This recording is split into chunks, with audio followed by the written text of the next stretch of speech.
Drama City Productions presents. You are plugged in for the Podcast Wrestling Society, where you can get dynamic weekly pro wrestling and MMA related content.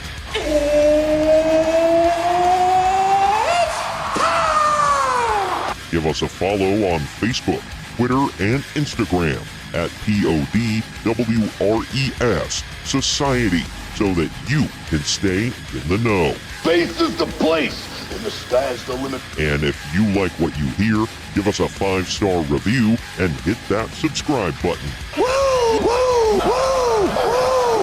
Now, your host, he is the one and only Troy Adams.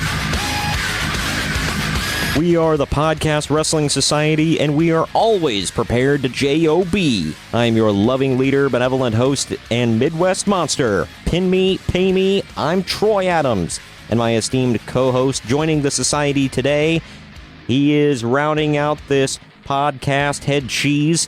He is the Steve Blackman to my Al Snow. It is Greg. What is up, Greg? What up? Got the head cheese reference in. Cheese head. Yes, you are. And, well, you already like the Packers, so there you go. This is the hottest independently run wrestling and MMA podcast for fans by fans.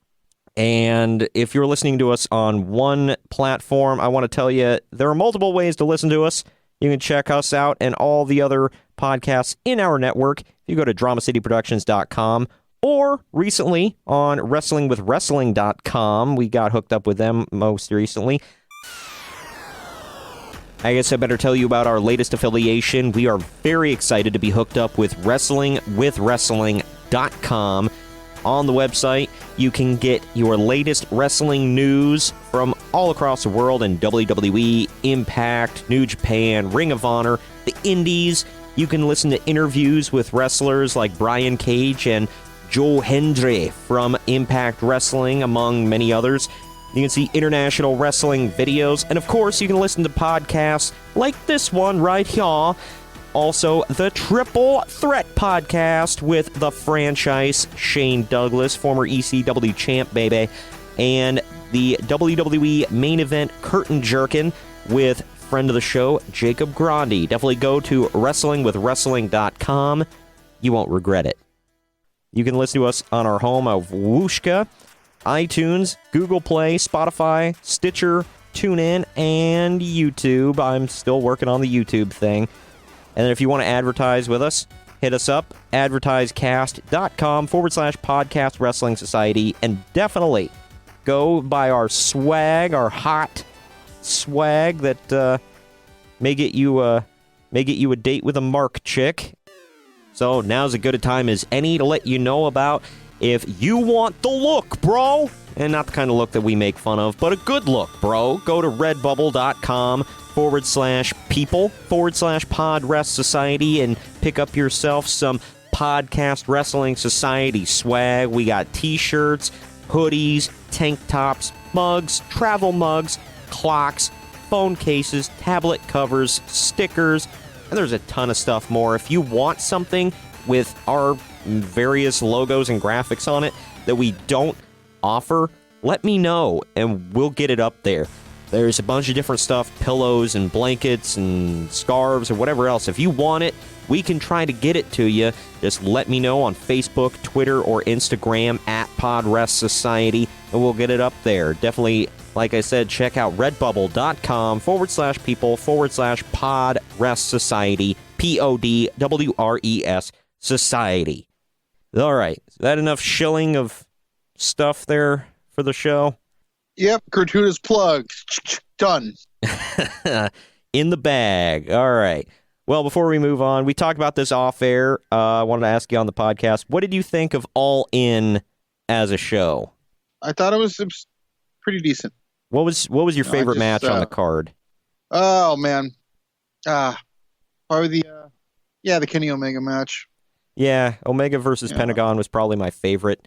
I just felt like for Cody and Magnus or Aldis, it was good, but I don't know. It was like this could have been better. No, what they're both capable of. But it was good, though. Don't get me wrong. Right. Yeah. I could be nitpicky, too. Maybe.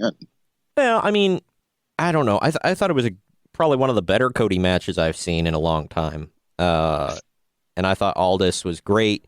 We got to see a freaking diamond cutter, which was cool. DDP looks like he could still go. Well, yeah. I mean, that whole DDP yoga thing is not just a gimmick. It's like literally a way of life for him. Yeah. It seems to be working. I mean, freaking look at Chris Jericho, man. You know what's funny was Chris Jericho. Baby. Chris Jericho's the only guy that I know of that can have both abs and a dad bod. Yeah, right. It's weird, but whatever. Anyway, yeah, so we'll talk more about All In later. There are some big stories to come out of that that we will get to. But let's get into all the news from the Big E, WWE. It's about that time, baby. Well, this one is both interesting and heartbreaking all at the same time. No pun intended. Local advertising is listing Shawn Michaels as these... Oh, well, I'm sorry. This is the next story about Shawn Michaels. But local advertising is listing Shawn Michaels as the special guest referee for Super Showdown's Undertaker versus Triple H match, according to Wrestling Observer Live listeners in Australia. Because they haven't already done that. Yeah, I know. It's like... Let's put it in the cell, too. What the hell? Go for it all. Yeah, I mean, it's cool and all, but at the same time, is it just me, or is this kind of like bastardizing what they already did by doing it again? Like once in a lifetime. Twice in a lifetime. But this time it's international, baby. I don't know. Whatever. This next story is the one that breaks my heart. Per Wrestling Observer, Shawn Michaels might be coming out of retirement for a tag team match on November 2nd in Saudi Arabia. The reason is because that's, quote, the big money show. Yeah. This is the same person that wanted Yokozuna to perform on the card. Yeah, I know. Well, this is, like they say this is a big money show, whatever. Didn't he... Correct me if I'm wrong, but I realize this is airing after, another Raw, but the Raw that I just watched, didn't he just cut a promo saying, do you know how many millions of dollars I've turned down to come out of retirement because I respect, the fact that you put me into retirement, talking to The Undertaker? But then they're like, hey, millions of dollars to wrestle in Saudi Arabia, I'll do it. Oh, because it's overseas and that country, I don't want to knock it or anything. Maybe it doesn't count. I don't know. I'm going to knock it. Why the hell are you coming out of retirement for Saudi frickin' Arabia? Forget that, man. Oh, man. TJ's getting a letter. Oh, gosh. Direct all your hate tweets to @PodRestSociety. God, but whatever. This one goes in the list, bro, of the worst arena names out there. The Little Caesars Arena in Detroit. Is advertising, quote, special Friday edition of Monday Night Raw for December 28th, 2018. Wrestling Observer, PW Insider says that will air as a taped show on New Year's Eve, which falls on a Monday. Wrestling Observer says that WWE's schedule indicates the Christmas Eve Raw, and then the Christmas and New Year's Day SmackDown episodes will also be pre-taped. Yeah, that makes sense. I agree with that because last year, dude, do you know how much backlash they got for making everybody go out live on a holiday? Yeah, and that was just from Matt Hardy's wife. Oh, man. Yeah, that's, she gives backlash for everything, but I agree with that. Yeah, let them go home. Just freaking holidays, man. I know Jim Cornette sitting there. Oh, man, that was the biggest night of wrestling back in the day. Back in the territories, we always used to go out there, mother effer. Santa came out of a box. It was effing over. Oh, my God. Oh, my gosh. Then I found out he was a Republican. Had to kick his ass. God dang. Anyway. That was foul-mouthed Mickey Mouse, man. I'm telling you. There's lots of speculation. The sudden pairing of Bobby Roode and Chad Gable is a setup for Roode turning heel. Oh, God, please. Clear as day, by the way. I don't know. Maybe that's just me, but. Yeah, that's what I was thinking, too. I thought he was going to do it on Raw, but then I was like, all right, too soon. Yeah, give it a slow burn. I think it would have been too random on Raw. But Look, yeah, I don't hate Gable, but this just makes no sense to me. I know. Well, somebody posted, they were like, no offense to Chad Gable, but they were like, when he was teasing like a mystery partner or whatever, was everybody hoping it was James Storm? I'm like, yes. I mean, it wasn't going to be, but yes. But Dude, that Bobby Roode look on his face was so phoned in. yeah. Well, somebody else posted before, like when he got called up and they were making him a heel and doing the stupid dancing with No Jose and everything. And somebody was like, why is this guy a babyface and out there smiling and everything? He should be out there throwing his money around, telling me that his junk is bigger than mine. Yeah, exactly. Like, come on, dude. But, yeah, after feuding with Rude, there's talks of reuniting Gable with Jason Jordan when he's finally cleared to return. So apparently they are still hoping that Jordan can return to the ring. All right, the next generation of lame. Oh, my gosh. Well, hopefully, the only way I give a damn about Jason Jordan is when he's with Chad Gable. These next two stories are ones I'm looking forward to, and you're going to be there, so you're definitely looking forward to them. There's continued talks of The Rock versus Roman Reigns at WrestleMania 35, with the Wrestling Observer newsletter indicating that could depend on The Rock's schedule. Ooh. Good grief.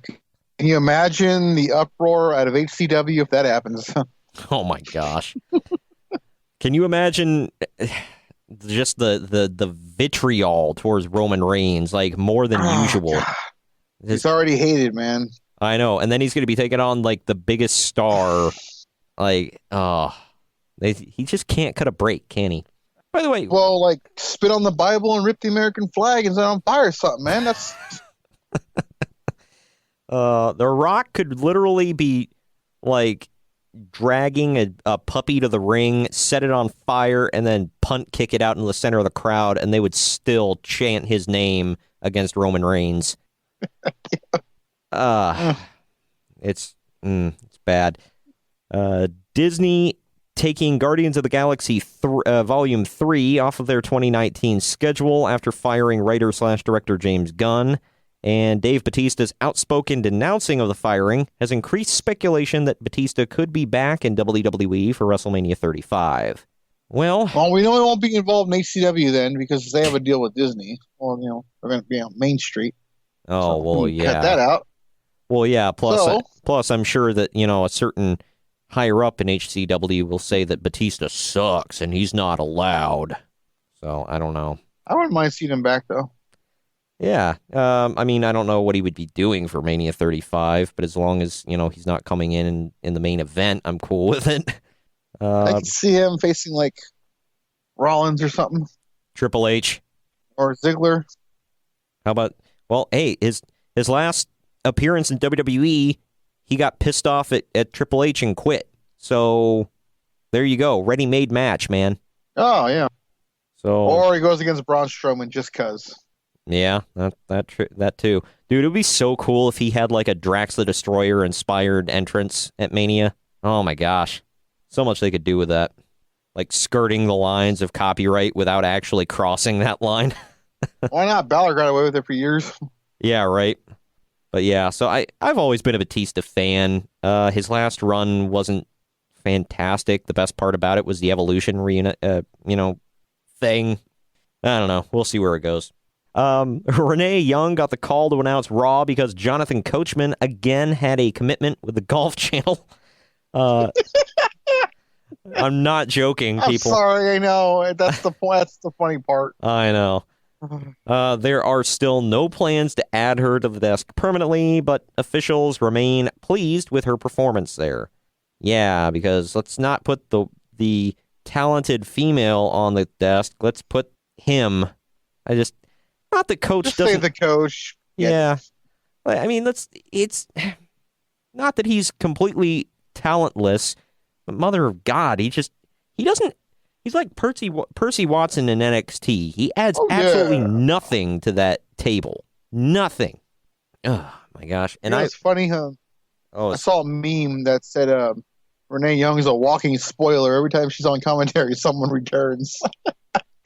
Oh, who returned this week? Like Dean Ambrose returned the first time, and then The Undertaker returned this. Yeah. Well, sticking with women's stories here, in addition to the tag titles, which have been rumored for a while, Barn Burner's Fired Up podcast says that a secondary singles belt will be introduced for WWE's women's roster by early 2019. Oh, good. Yeah. Bring in the title. Yeah. More titles. Yay. That's just what we need. More titles. More and more titles. More content. Yeah. More content, more titles, more shows. God dang. Whatever. Just more. Well, I don't know. I can't wait for ACW to come by and just take them out finally, man. Oh my gosh. Shut up. Oh my gosh. I don't know if I want to say what this seems to mean for fear of hate, but according to the Wrestling Observer, the WWE Evolution event still hasn't sold out and hasn't been a big success to this point as far as ticket sales go. Oh, I hear they sold more than 2/3 of them. Really? Yeah. You just figure with as much hype as they've been putting around this event that, like they act like, oh my gosh, this is such a big deal and everybody cares. But not quite. And I'm not saying it's not a big deal. It is. But they just make it seem like everybody cares about this. I'm like, apparently not. I mean, I think it's cool. I'm going to watch it and enjoy it. But, I don't know, am I wrong here? Like, No. Well, it depends on who you're asking, but yeah. I mean, ticket sales don't lie. If people aren't buying tickets, then obviously they don't care that much. And it's not in a small market either. It's in freaking Long Island? Yeah, it's not like Brooklyn or anything, though. Well, so. no. I mean, I get that. It does require some extra travel for everyone who gets to Long Island. I understand that. But it's still New York. Like, you figure anything in that area generally sells out or, damn close. So I don't know. Man, maybe they need to have well, I don't know. Is Big Cass from Long Island? Maybe call him for a special appearance. I don't know. I feel like he's from Jersey. I don't know. No, that was Enzo's from Jersey. But well, they're gonna have oh wait, no, I'm sorry, she's Staten Island. I forgot the Princess of Staten Island. So yeah, that's one of the 5 boroughs, the ones that matter. Wow.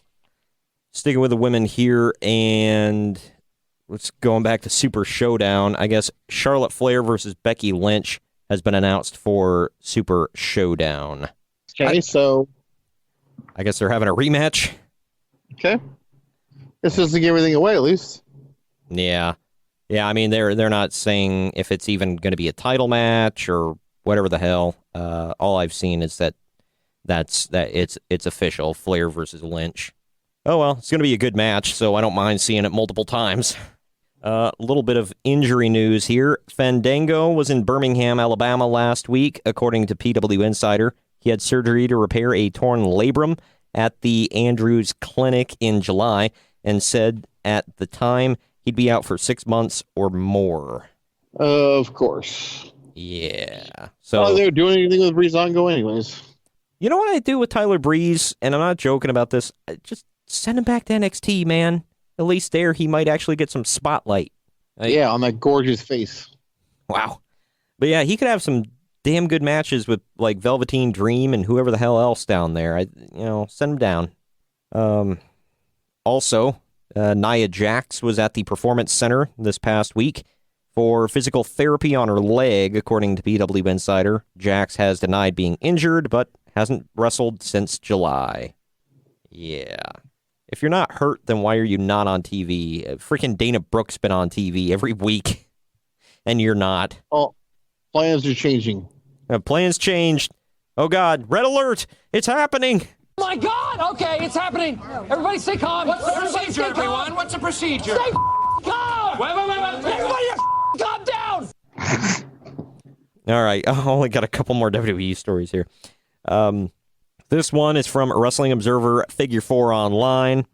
An oral history of WWE is in the works from the authors of I Want My MTV, the uncensored story of the music video revolution. Day Street Books, which is part of HarperCollins Publishers, has announced that Craig Marks and Rob Tenenbaum will be writing a tell-all book about the history of WWE. The press release from the project noted that Marks and Tenenbaum will have, quote, unprecedented access to Vince McMahon. A release date for the book has not been announced, but Marks told ESPN.com that they'll hopefully be done with it in 2 years. 2 whole years. Yeah. I really, like, if Vince McMahon has his say in it, how much of a tell-all is it really going to be? Or is it just going to be more Vince McMahon's spin on reality? Bruce Pritchard said it himself, man. History's written by the winners, and he's won, so there's real history, and then there's history with the WWE glow to it. Add a little flavor. Yeah. Vince isn't going to give any, like, big, juicy details that we don't already know about. It's not going to happen. So, I mean, it's probably going to be a good book, but, if people are thinking that this is going to be, some revolutionary stuff, like, calm down. Last story I have here, in particular, it's interesting to you and I. Some more brand new wrestlers, superstars, announced for WWE 2K19, which comes out in less than a month. We have Andrade Cien Almas with Zelina Vega. I assume she's just a manager. Arya Daivari, Billy Kay, Drew Gulak, Lindsay Dorado, Mandy Rose, Maurice is back, Mustafa Ali, Peyton Royce, Sonya Deville, Tony Nese, and I was actually worried about this one. Chris Jericho will be in the game. I honestly thought that was up in the air, but he will be there. I never doubted that once. Why wouldn't he be? Because he hasn't really been around this year. And? Usually if somebody hasn't been around that much, they usually pull him, especially if he's wrestling mostly for another company. Well, do you remember that one year he wasn't around very much and he was not in the game? Actually, he threw a fit about it online because he was like, dude, I wanted to be in the game. That's royalty checks for me. And then they kept him out of the game, and he was kind of hot about it. So, I don't know. They've pulled people. The only omission I can remember the past couple of years, like, why wasn't this guy in there, was almost last year. Yeah, that's one. Yeah, he wasn't in, but yet DLC, we got your favorite guy there. I can't even think of his freaking name. Lars Sullivan. I'm going to say Lars. Yeah. Shut up. What? Come Nothing, on. Move on. What? I'm sorry I revealed your love of Lars Sullivan to the world. I hate you. I can't even say that with a straight face. I'm sorry. Oh, man. All right. Well, anyway, I guess now it is time, before we go to our break, it is time for the list, bro. And today we are going over the top 10 wrestlers who were fired for good reasons. Kind of an odd list. We don't usually do anything like this, so I thought this would be something different than we've ever done before. Let's bury some people, shall we, Greg? Why not? Yeah, why the hell not? It's not like these guys are going to come look us up or something. All right, number 10. Starting off with a hot one. Number 10, I said Juventud Guerrera. He was apparently fired for multiple reasons from WWE. Arrogance, publicly no-selling, and just being dangerous to work with all around. He apparently, in TNA, when he was there for a cup of coffee, he really messed up Jerry Lynn's shoulder and neck. So, yeah, Jerry Lynn, a.k.a. the new Reffin' Show. Messed up by the juice. Yeah, the juice. Oh, man. Number 9, the Cat, for unprofessional behavior. She wasn't even, technically a wrestler, but they still threw her in the ring. And apparently they fired her for talking crap backstage. Man. And Lawler quit. Yeah, that was good call, Jerry. Ah, man. But, yeah. Number 8, Big Cass for unprofessional behavior. Big ass. Also known in the indies as Big Cass with 2 Z's, or, just recently, Big C. Man, yeah. Because Kaz was too close to Cass. I guess so. Could get sued for that, pal. I still say he should go with with Large Cassidy, but whatever. He's not XL Cass. XL Cass, or like we were talking about William XL. I think that was a good one, or Big Willie. But yeah, we all know. We've covered his supposed unprofessional behavior. Kicking down bathroom doors, getting into it with Carmella backstage, and having to be, having other wrestlers step between them. Yeah, all that good stuff. Number 7, Kurt Angle for apparent drug abuse. Man, apparently he got fired, or they were trying to help him by releasing him, but then he goes to TNA, and I guess he's fine now, so it's all good. All right, number 6, I said Jeff Hardy, again for drug abuse. Or Which time? all of them. Actually, when you see, I missed my opportunity. When you said which time, I should have just said yes. But yeah, so it's a sad story. I mean, he seems to be doing okay now, thank God. But, you look back at some stuff, especially that Victory Road thing. That was bad. Oh, yeah. I choose to forget it. I try, but it makes so many lists of bad things that you see online. It's like, oh, gosh. Number 5, I said Scott Hall, fired from WWE for being drunk on a plane. During the plane ride from hell, actually.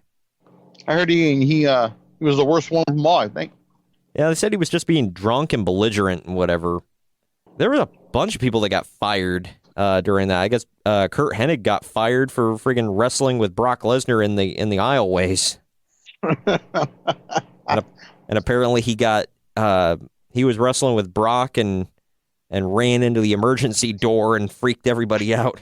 Oh, yeah. I think X-Pac said that it was funny because he knew it was no way in hell that thing was going to open. Yeah, well, of course not. But again, I don't know. Apparently Mad Dog Vachon opened up the emergency door on a private plane one time back in the AWA days. Frickin' Greg Gagne was talking about it. He said he was like drunk and high, and he like opened the door and started chucking stuff out the side of the plane. Like, oh my good Lord. But yeah, of all the reasons, I guess, for Scott Hall to be fired, it's like being drunk on a plane specifically, and like, I guess Goldust was fired for being drunk and trying to sing to his ex-wife over the intercom. While he was naked. Oh my gosh. He was naked too? I guess so. I know they said Ric Flair was... well, I don't know if he was naked. I know they were saying he was hitting on the stewardesses like pretty hard. I know, shocker, but... let's see. Number 4... Oh, this one will pop all the marks. Number 4, I said CM Punk for walking out on his contract. Oh, man. Hashtag Punk was right. Hashtag doofus son-in-law. Oh, man. Man, I'm going to get a bunch of hate tweets for that. What do you mean he was fired for good reason? Screw you. He wasn't fired. He quit. Like, did he? I mean, he walked out. He didn't technically quit. They sent him termination papers, therefore he was fired. So he makes this list. And, I mean, dude, he took his ball and went home. You don't do that. I don't know. Anyway, number 3. This is an odd one. He's not a wrestler, but he qualifies for this list. Number 3, Earl Hebner for allegedly... him and Dave were selling bootleg WWE merch. Oh, I think he's admitted to it, by the way. He did, yeah. Bruce Pritchard talked about it on his podcast. Yeah, I know Bruce talked about it, but I don't... Did Earl... Did he say Earl? Yeah. Okay. Yeah, he said he came into the office and told Vince all about it. Wow. Yeah, well, that's why he was refereeing a match at All In and not WrestleMania. That's harsh, though, man. Freaking, it was selling bootleg merch. Like, who does that? That'd be like... I mean, it's not hard to get your hands on the real stuff. Yeah, I know. But that'd be like me taking the logo for my radio station, slapping it on a T-shirt, and then selling that crap on the street corner. Like, oh, man, it's stupid. All right, number 2 and number 1 were the ultimate bad ones here. Number 2, the Ultimate Warrior for holding Vince McMahon up for money before SummerSlam. Well, I guess it's come out though, that he wasn't really fired at that time. More like a long-term suspension. Really? I thought he was. I thought from every story. No, he was still under contract. Bruce Pritchard said, and they just brought him back at WrestleMania 8. Wow, I thought they told him, "Go home. You're done." Yeah. Well, they did, but for a while. Done for a while. So was that one of them like hiatus things, like when Bruce was fired for a year? Yeah, right. Yeah. Oh, that's so. Which stupid. is funny because it was in that year that Bruce was gone. Oh wow, and he hated the Warrior, so it's kind of funny how it was both at the same time. I don't know, but what was that? SummerSlam '92, or am I getting 91. 91? Yeah. Okay. And then he'd be back at 92. Was that when? That was in England. Oh, in England. Okay. What WrestleMania was it where frickin' Triple H jobbed out to him? 12. Okay. And what year? I'm getting my 96. Okay. Man, the thing about the Warrior was still in WWF for 1996. It's kind of crazy. But man, did you hear the explanation about that? Like why that happened that's not how that match was supposed to go. But like right before they went out, Warrior was like, "Here's what we're doing, kids. See you out there." Yeah, I heard rumblings of it. That's bad. But yeah, not to speak ill of the dead, but it's look at where they are now. So whatever. Yeah, look at where they are now. Triple H is about to take over. Triple H. Yeah, I was gonna say one's dead. And I didn't mean that, but yeah, I know. I don't mean to speak ill of the dead, but I think it's pretty well documented that Ultimate Warrior was not the greatest of people while he was alive. Don't say. Yeah, I mean they made a DVD about it. So, all right, but here we go. Number one, it's an odd one, but when you think about the severity of why. It wasn't a major firing, but the reason why he was fired was major. Number one, I said Nails for assaulting Vince McMahon in his own office and then claiming that he did it because McMahon tried to touch his junk. Oh, man. That's and this is hot off the heels of, speaking of SummerSlam 92, this is off the heels of him and Virgil selling out Wembley. Oh, my gosh. You freaking said that. I just shut up. Well, I guess wasn't this the whole argument, wasn't it about his SummerSlam pay? Yeah, I think so. Well, hey, I guess when you sell out Wembley Stadium, you expect some Hulk Hogan money, but it didn't come. Well, yeah, him and Virgil put the asses in the seats that night, man. This can't be stressed, okay? I heard the Queen wanted to be there to watch this. Oh, who? Well, yeah, that was a match befitting royalty. Queen Elizabeth needed to be there front and center to witness the great Virgil versus Nails. That was a 5 meatball classic, baby. Damn right. The only one that comes close to that is him and Adam Bomb on Raw. Oh my gosh. By the way, real quick, if you guys don't follow Virgil on Instagram, you need to go do it. It's the greatest Instagram out there. Well, I would actually say like all social media for all wrestlers ever, my vote for greatest of all time has got to be the Iron Sheik on Twitter. Has to be. Warning, severe graphic language. Oh, hell yeah. All he does is, drop the F-bomb and say stupid off-the-wall crap. It's hilarious. It's just doesn't make any sense. This one, the other day, I sent it to my friend, and he was like, wait, he thought I was joking. He was like, wait, is this real? I'm like, it is real. The Iron Sheik tweeted, and this was on last Wednesday, he said, breathe in, breathe out, go F yourself, # Wednesday Wisdom. Yeah. Oh my god. That'll help. Yeah. And listen to the Sheiky baby, Bubba. If you're doing it, break your back and make you humble, put you in the camel clutch. Yeah. break your back, do something to your nether regions there, and make you humble. Oh, my gosh. I love Kevin Nash talking about when he had to drive him and some other legends around, and he gets in the car, and Sheik goes, "Who's this big jabroni driving us?" He's like, "I'm not a jabroni, Sheik." "Oh, of course you're not, Bubba." Hearing the Iron Sheik call Kevin Nash a jabroni, I just wanted to be there for that. That's awesome. But anyway, so that's all the WWE news and part one of The Least. When we come back, Greg and I will be discussing all the wrestling from elsewhere. I regret to inform you, Greg, I know, during the break, you need to get your morning in now. There's no Impact news. Oh, man. I know. I don't even care. I'm done. I'm listening. I'm pulling CM Punk.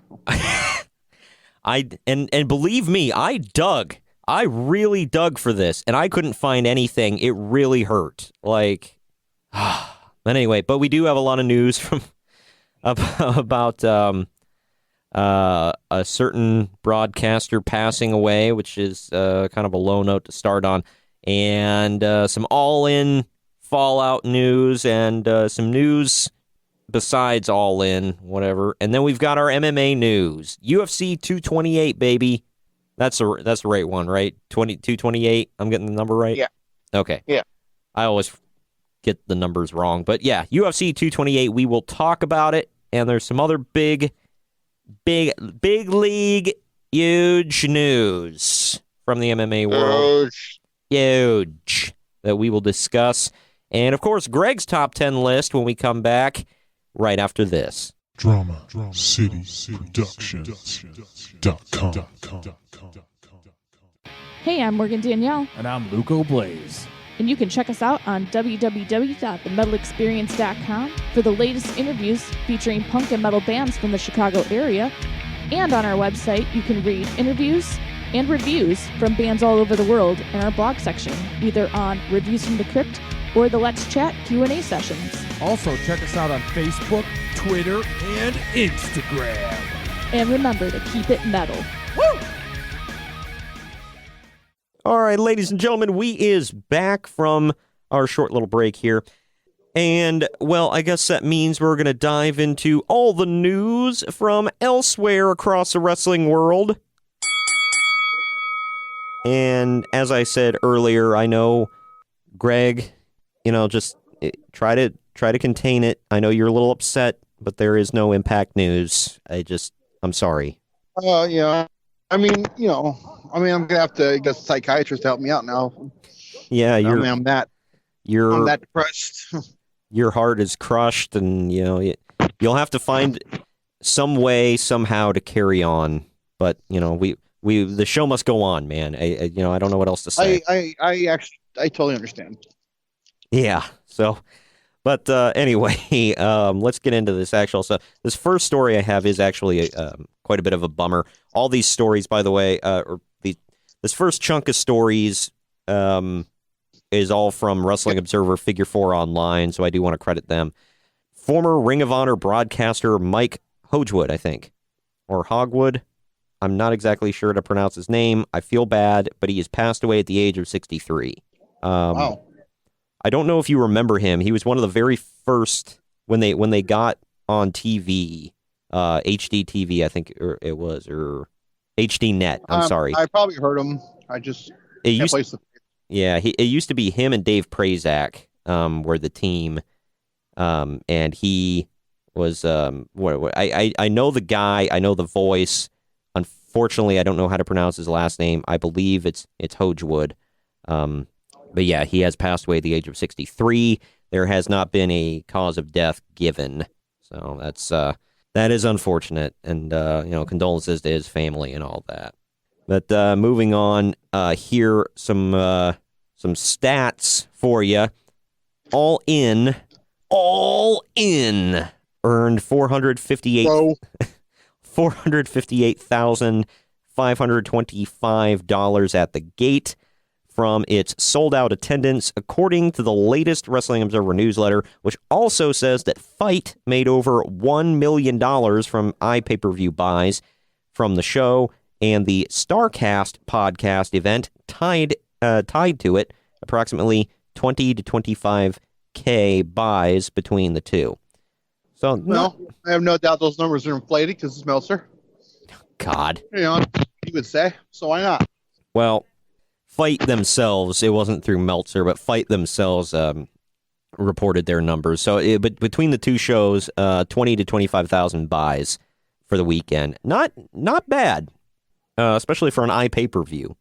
So, and from what I heard, you can go on Fight. If you can still go to Fight and sign up and watch all the stuff on demand. There's a ton of content from over the weekend on for StarCast. Apparently, they're charging $5 per show if you don't want to pay for the whole thing in a bundle. So if there's only a couple things from StarCast you really gave a crap about, $5 on Fight per show. So not a bad deal, I would say. And I've never heard of a convention being broadcast on pay-per-view, so pretty cool that they're doing something like that. I mean, like, what are you going to see? Someone walking around saying, hey, can I get your autograph? Well, no. It was, they're broadcasting the panels. So, and, they have a camera set up at each when one of I the think panels. of convention, I just think of, like, meet and greets, so. Right, yeah, I hear you. But have you ever been to a Comic-Con? Yeah. Okay, well, have you know how they have panels and stuff like that, right? And the Q&As and whatever. Yeah. Okay, well, it's basically that. They're broadcasting all the Q&As and the panels and stuff like that. So, that's unique. It's pretty cool. I went to the Cleveland Comic-Con 2 years ago, I want to say, and unfortunately, there weren't like a whole lot of panels that I cared about, but there were a ton of celebrities there that year. They were all in the same room. So basically, I stayed in the same room for like 4 hours, just hearing celebrities like all day. So that was kind of cool. All right.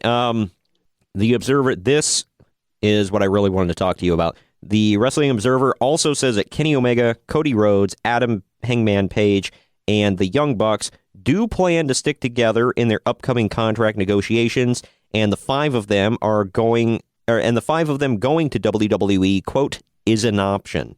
So either way, all five of those guys plan to stick together, whether it's in the Indies, in WWE. I've heard that one before.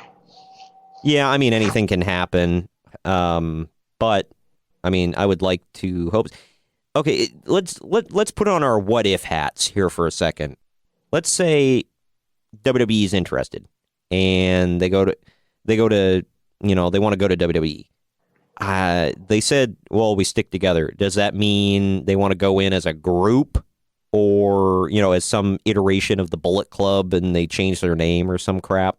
Well, yeah, I'm pretty sure they would be together. It would be stupid not to. Yeah. Well, I'm actually curious about this. Who owns the name The Bullet Club? Last time I heard it was Japan. Does Japan own it? Okay. I think so. And I think that the Bucks own Elite. Well, I guess Either the Bucks or Mattel. Someone owns Elite. I don't know. Well, I would assume. Well, that works out because Mattel makes WWE toys. So if they come in, I guess they could go by the Elite. That would work. They've already got marketing on it. WWE could, lease it out from the Young Bucks.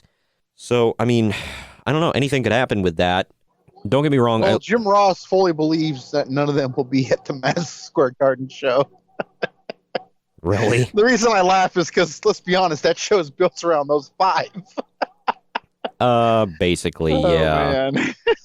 Well, here's another interesting thing about this, and we'll expound upon this here in a moment. You notice who's not in that group of five? Yeah. Yeah. Well, let me read this next story, and we'll get into that real quick. According to Dave Meltzer and Brian Alvarez on Wrestling Observer Radio, The main event 6-man tag match of All In was supposed to be 28 minutes and was cut to 12 after both Hangman Page and Joey Janela and Marty Scurll and Kazuchika Okada went long. Well, so I guess Skrull completely denies that. Yeah. Well, I don't know. So, wait, hold on, real quick. So are you telling me that they're working Uncle Dave? Is that what you're telling me? I don't buy it. Maybe Skrull is. Maybe Skrull's not high on him like the other 5. I don't know. 4. I don't know. Well, and this next story, I guess, ties in as well. A major factor in All In's time issues, which were plain as day, was Marty Scurll and Kazuchika Okada going 12 minutes over. If you want to hear more about that, I talked about it last week on the podcast. Go check it out in the archives. Now available in the archives. Yeah, now available in the archives. The production team was said to be, quote, losing their mind, trying to get them to end the match with, quote, painfully obvious signals, says PW Insider. Heat over the time crunch led Scurll to decide not to come out for the post-show curtain call and speeches, according to the Insider. Oh, man. I'll tell you what. And people are putting different spins on it. They're like, okay, was it Scurll or was it Okada? I mean, there are two people, and it is true. There are two people involved in this match. I said the same thing. I think it's really unfair to go, oh, Scurll went over. Did he? Yeah. Did he? Yeah, both of them. I get it, both of them. I mean, that's the obvious choice. It probably is. But to just flat out say it, though, that's kind of messed up. Yep, I know. Well, people, and somebody brought up, they were like, okay, how much of this is, man, Scurll went over time, and how much of it is nobody tells the Rainmaker when to go home? yeah. So, I mean, it is true. So, I don't know. But the thing is, I don't recall hearing any of this about Okada over in New Japan. So, but then again, I mean, I guess the same can be said for, did they feel, oh, well, our boys run this show, so we have more leeway? I don't know. Yeah, that's it's an option. And I understand. Because they do. I mean, it's literally their show. Yeah, but at the end of the day, they ended up, I mean, you think about it, the Bucks were 2/3 of the people funding this damn show, and they got screwed with their time. Like, that's a kick in the nads. If I was paying for a whole show to be run, basically around me and whatever, and then my time had to be cut, oh my God, I'd be furious. Can you imagine if that happened in ACW? Oh my God, heads are gonna roll. Oh man. Somebody's gonna bend it like Beckham. What the hell? It's an inside joke. I'm not going to explain because certain. You don't want to sue. Yeah. I don't want to get sued anyway. So. Yeah. We might get sued because they have the best lawyers, Greg. The best. They can get around copyright law. These guys are going to get the president out of office, man. This is a true story. Oh, yeah. We're not getting into that. We're just not. All right. This is Mark. So, okay, move on. But I am excited for the to see what the future holds for those 5 guys. Dude, the roof is going to blow off the Staples Center when the Bucks show up during War Games. Well, the thing is, if they really are, quote, sticking together, and if they want to come in together, then they might just hold them off until everybody's contract is up. Because I'm sure they're going to come in together. Anyways, yeah, they're going to come in at War Games. The Bucks are first. Yeah, that's what everyone wants. Okay, I don't myself know. included. I talk so much crap about them, but they're the ones I want the most.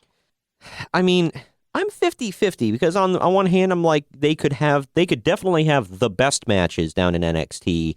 And they would have more leeway and be able to have their own matches without being overproduced. However, one of my friends brought this up. They're like, all of their feuds are on the main roster. So they're not going. I think they're going to show up in NXT for a little bit and then be on the main roster very soon after. Somebody brought up to Cody on Twitter. They're like something about you're just going to go to NXT and do whatever. And he was like, I have zero interest in developmental. And it's like, at the same time, yeah, if you were Cody and you've already been there for a long time, held multiple titles. Why the hell would you want to come back and go to NXT unless you're? First of all, Drew McIntyre did. Kevin Owens did. I mean, come on. Well, Kevin Owens hadn't been there before, and yeah, he's already just. Well, no, I'm not. It's like did a tweet a couple weeks ago and said it's not developmental anymore. It's a third brand. People just don't get that. Yeah, he can say that, and developmental is the training facility. Yeah, I mean, they can say that all they want, but at the same time, people are still being, quote, called up to the main roster. So. Well, yeah, but developmental shows don't have major pay-per-views, so. I mean, I get it. I get his point. But at the same time, people are still, working for a spot on Raw or working for a spot on SmackDown. So. Not all are, though. I mean, Velveteen Dream said he'd be happy staying in NXT forever. Yeah, I mean, in all honesty, I would like Tommaso Ciampa and Johnny Gargano to not go up to Raw or SmackDown because I have no faith. Oh, the for you is Johnny Gargano's not. He's going to go 205 Live. So yeah, that's another one. I have no faith that he will do anything on the main roster at all whatsoever, which is sad. But I mean, look at him. He's a little dude, and he does indie high spots. So I don't. #dive. Basically. So, I mean, and I think he's phenomenal, and he's a great talent, but I just don't think he would fit Can you not in. use that word, please? What? That word belongs to one man, okay? Oh, good grief. Well, wrong? Well, every time I say the word goat, I have to pay Chris Jericho royalties, so. And Tom Brady. They share it. They went in. They went all in on the trademark. On the list for it, so just remember that. Yeah. Anyway, he won that little game against the Falcons, and then he got put on the list. Wow. I mean, in all honesty, I really hope that these guys. There are very few things I have faith in wrestling. I'm trying to have faith that these guys actually freaking mean it, because the thing is, they've proven they don't need WWE to be millionaires. I mean, the Young Bucks have said multiple times, if we go to WWE, it's for fun. We don't need the money. We can retire today and live comfortably until we die. And same thing. Say they could be playing WWE for bigger contracts too. So, well, yeah. Not rule that out. But I mean, you think about how you can't sit here and tell me what they got in the bank, so you don't know that. Well, no. I mean, obviously, I don't. I'm not believing a word of that until they show it or something. Well, I mean, I get. Why would they say, "Oh, I'm loaded. I don't need to go there"? I get that, but I mean, logic kind of shows that it's like, I guarantee they have some money, especially with, them. Yeah, but if what Jim Ross just said, he goes, you should read what he said about them going. He touched on exactly what you're saying. He's like, money's a sensitive thing in this business. You want a lot of it. You have to go to WWE. You can never have too much money. I guess you can, but I mean, especially. I'm a millionaire. I don't need to work, dude. I do it for fun. Do you see how ludicrous that sounds? Well, I mean, I get it. I get it. They can, they can have more money. They can be more secure. And like Kevin Nash said, everybody wants to retire a Yankee. I get it. But at the end of the day, it's like there is something to be said about they can sit there and they can sit there and comfortably say, we don't 100% need this job. We just want this job. Okay, but in the past, haven't you yourself told me that they're the biggest trolls in wrestling? Well, yeah, that's kind of their gimmick. So can't you apply that to this? Yeah, but I mean, I think they are trolling. Well, they are trolling. They are going, and I think they're thinking about being multimillionaires. Maybe they have a lot of money, but it's the money they make in WWE is nothing that they're got now. Well, and I'm not saying that they're not going. They probably are going. All of them are probably going. However, like my point is, they can sit there and actually negotiate and have. I think they will. Yeah, well, because this is one of those rare moments. Because the point I was making was, this is one of those rare moments where WWE doesn't hold 100% of the cards in this, because what negotiations? For popularity purposes, they do. Yeah, well, you can't ask. You can't ask just the regular wrestling fan. Like, let's say my mom ask who the Young Bucks. I have no clue. Well, yeah, the casual wrestling fans are. For that, they do hold negotiating power because they can make them bigger stars. Well, of course and then they can. If they ever leave, they have that star power now because they're in the E. Well, of course So they do. They kind of hold some. Yeah, I'm not saying they don't hold any. Obviously, they hold a lot of cards, but I'm saying they don't hold all of them. Because the Bucks. No, they definitely don't. I mean, at least with Joe Smith, they do, but not with the Bucks. I get it, and I agree. Yeah, that's what I'm saying. Because even with going with a Kevin Owens, Kevin Owens and a Sami Zayn. I mean, yeah, they were popular on the Indies. I'm sure they made some good money on the Indies, but it's nothing compared to what they're doing now in WWE and how popular they are now in WWE. The Bucks are have marketed themselves fantastically. They ran. I might say better than any non-WWE guy ever. Absolutely. I don't even think that's a contest. Them and Kenny and Cody came along for the ride. I think, Yeah. Cody brought some. Well, Cody is a perfect example of what I just said. He was a product of WWE, and he's got the name, even though he can't use it. They know who it is. Yeah. So I don't use him as an example. However, it just added it to the Bucks. Yeah. Well, yeah. So all those guys, they've marketed themselves fantastically. They just went in on the biggest wrestling. They bankrolled the biggest wrestling show in independent wrestling history. They've made all this money. They were involved in StarCast, which was a huge success, and all this other stuff. And so yeah, they don't need WWE. They want WWE, and WWE can make them bigger. They kind of do in a little way for their legacy. Yes, they kind of need it. Well, if that's something that's they want to be icons, they need it. Yeah, if that's something that's a big deal to them, then yes. But I'm talking as far as financial. At what point? Okay, let's say they're loaded. That should be their next thing is notoriety. Yeah. Money, fame, notoriety, and they kind of do need WWE in a sense. In a Not way, a financial sense, but Well, even with All In, they proved. I realized that All In was mostly centered around, hey, the guys bankrolling the show are also going to be headlining it. But at the same time, they proved that if they ever decide, we're too banged up and we can't do this anymore, and if they couldn't get into WWE, let's say, they could have backstage work, and they have proven they have enough money where they could, if they wanted to start their own promotion, independent promotion or something like that, and they have enough hookups now in the industry where, they could have another form of income if that's what they needed. So, but I would imagine them going to WWE and getting the experience, maybe even better, and stuff like happening All In wouldn't happen.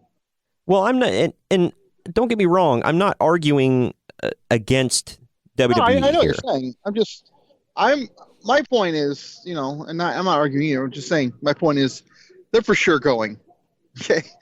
And I'm pretty sure they will at some point. If they don't, then I'll renege on what I said. Maybe they have billions and millions of dollars, don't need it, but I still think they're going because I think pro wrestling, your legacy is not complete until you go to WWE, or not. Well, the thing is, they can always be richer.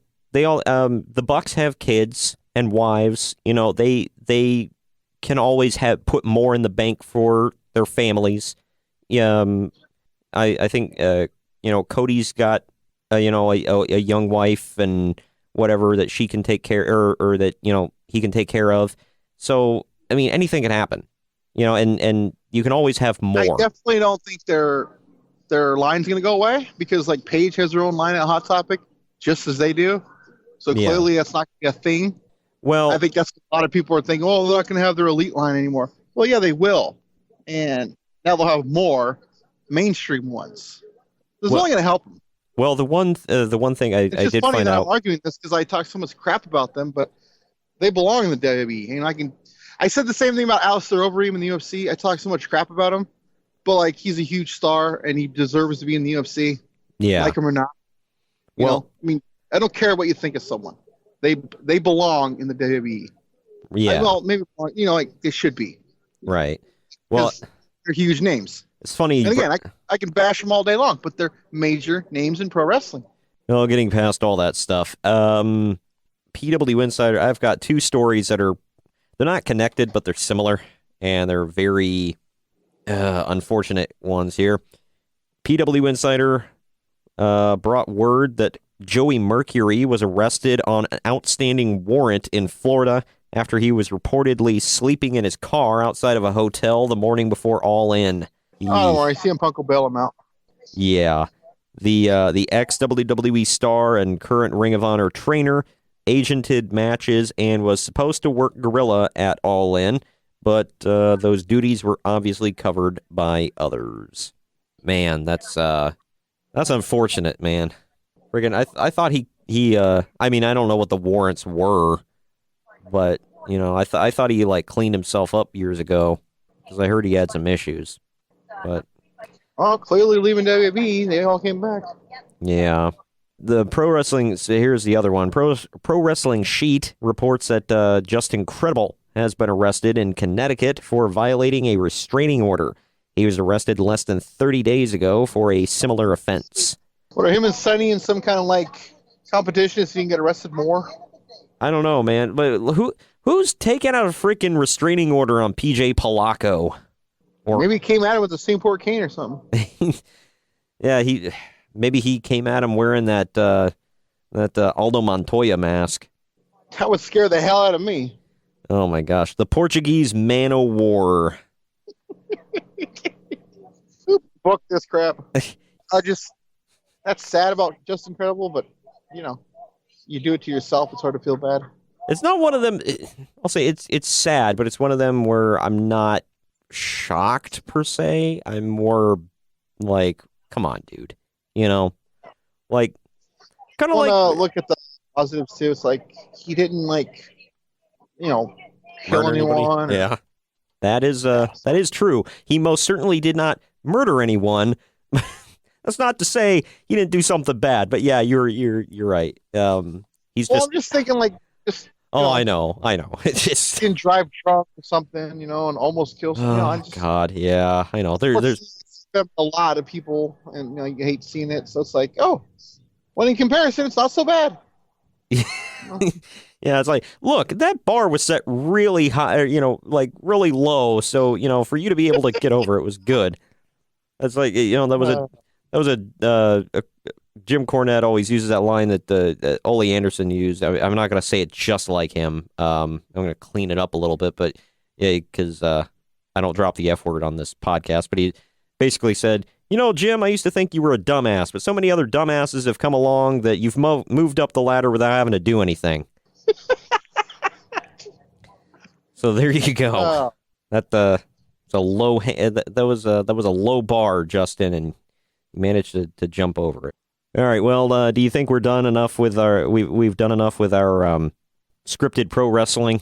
Moving on to some shoot sports. Shoot, man. Oh man. Anyway, let's move on to some MMA, shall we? It's on. UFC news. Well, all MMA news.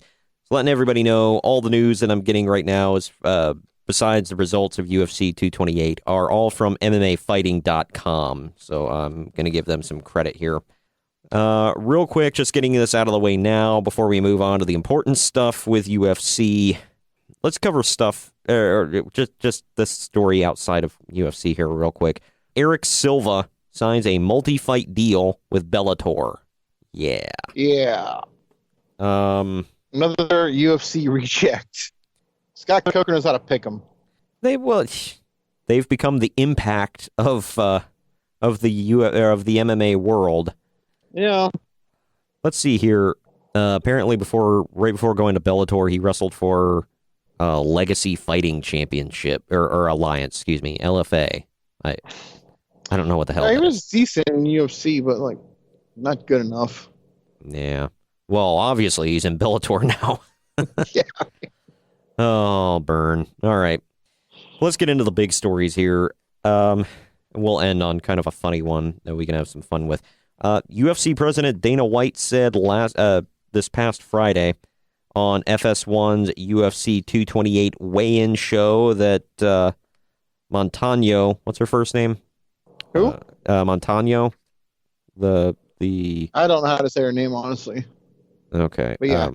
She got stripped of the title. Yeah, she was stripped of Nico, I believe. Nico Montano would be stripped of the UFC Women's Flyweight Championship after she was taken to the hospital Friday morning, stopping her weight cut short. Montano's title defense against Shevchenko was canceled later in the morning. White told interviewer Megan Olivey that the flyweight title is now vacant and Shevchenko will fight another opponent for the belt in the near future. A championship, pal. White said that the title bout will happen before the end of the year.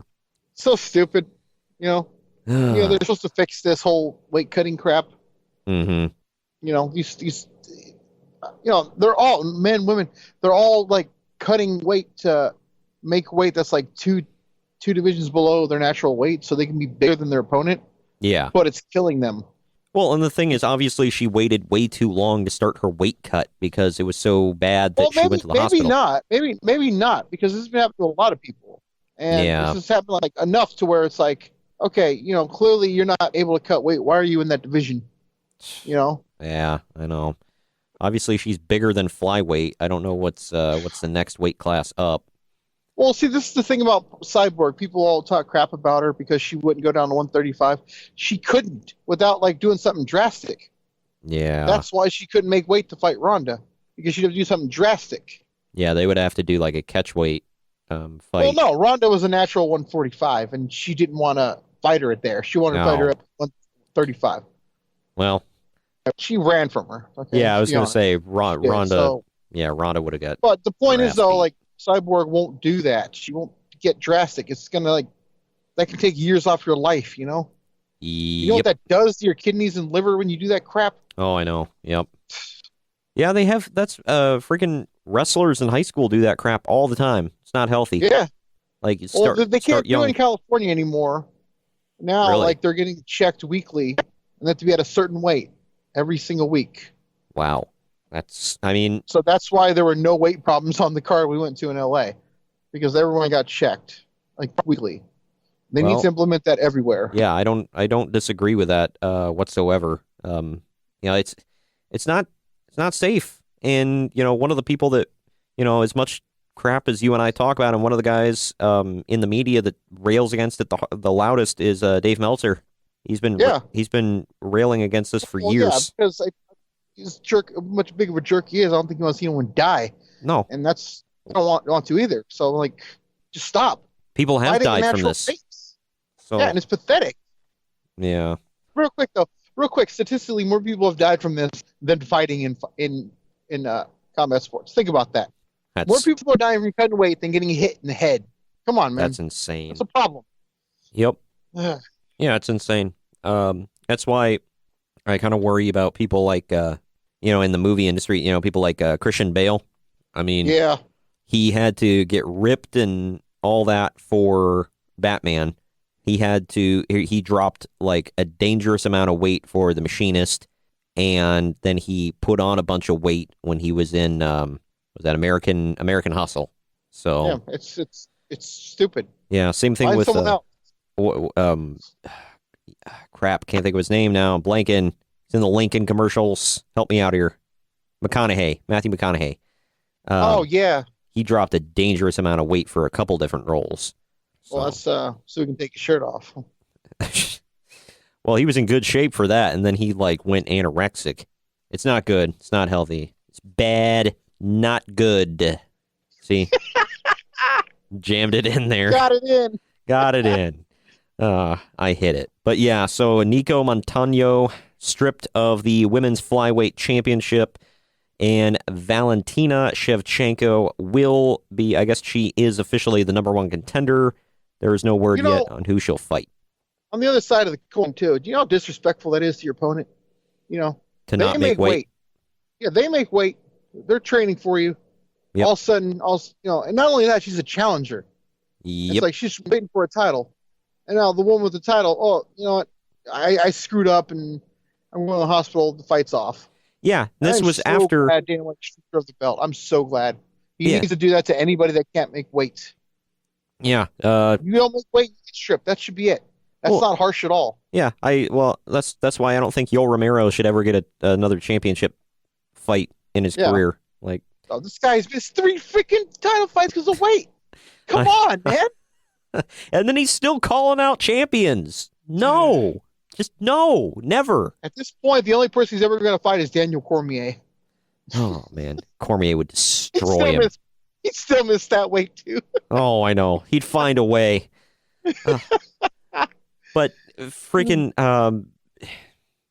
man, I don't know. And this was after, or like during media day, Nico Montano came out and she said something along the lines of, "Oh, you're crazy if you think I'm not going to be in that fight." And then she's not in the fight. Let's say she would have been after all that. Mm-hmm. Would she have just gone down like 10 seconds? Quite possibly, yeah. If she was already, if she was putting out that much effort to drop weight, then yeah. I mean, it's not good. That's not healthy for you. It's not good. Just ask Brock Lesnar. I mean, I'm sure that affects him because he naturally walks around at like an ungodly weight. Yep. The only ones it doesn't affect are like 135 and under. Yeah. I think I heard something about Mighty Mouse had to gain 5 pounds to make his weight, and he's like the lightest he can be. Wow. So, that's crazy. That's funny, though. It's just, yeah. I mean, they think it's an advantage to be like naturally 200 pounds, but want to fight at like 185, 165. Like, that's so stupid.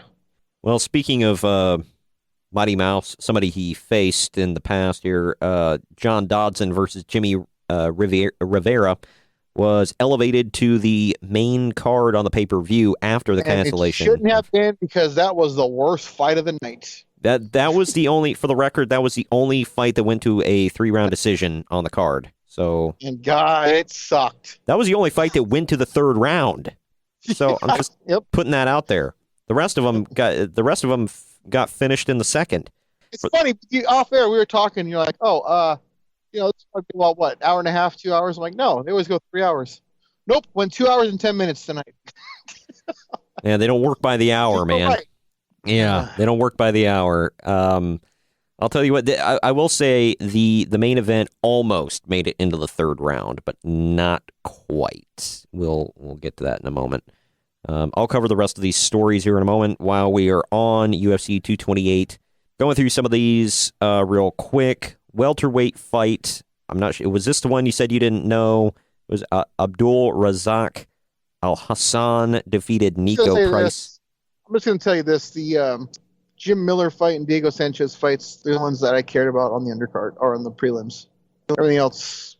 Well, I was going to say this was on the main card. This was like the opener. And yeah, I didn't know who the hell these guys were.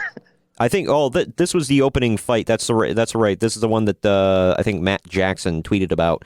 KO. Yeah. Oh wait, no. Yeah, this was the one with the amazing KO with the kick. This one. No. Yeah. See. No. Yeah. Okay. That's no. That. Okay. No. That was Jeff. Yeah. I'm sorry. This was Jeff Neal and Frank Camacho. That was the one that ended with a head kick.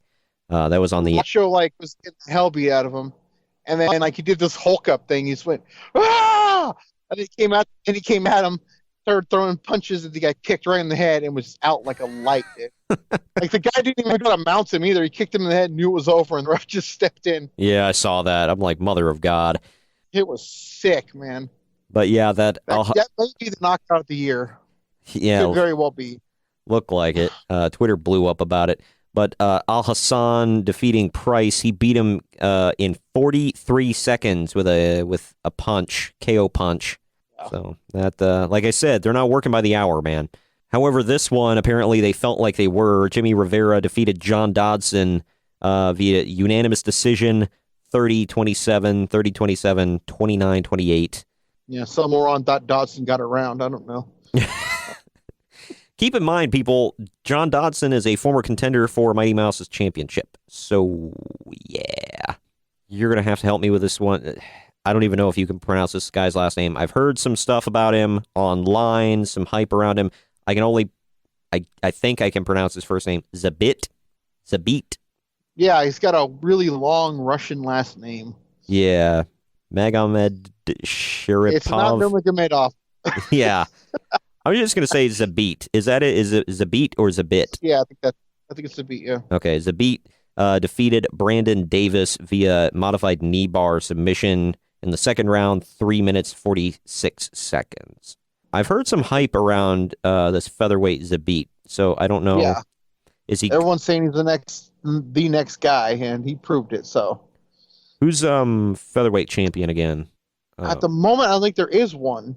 Okay. Wait, is that the division? Yeah, it was Max Holloway, I think, and I think he got hurt. I don't think there is one at the moment. Okay. Yeah. I'm seeing featherweight. Here we go.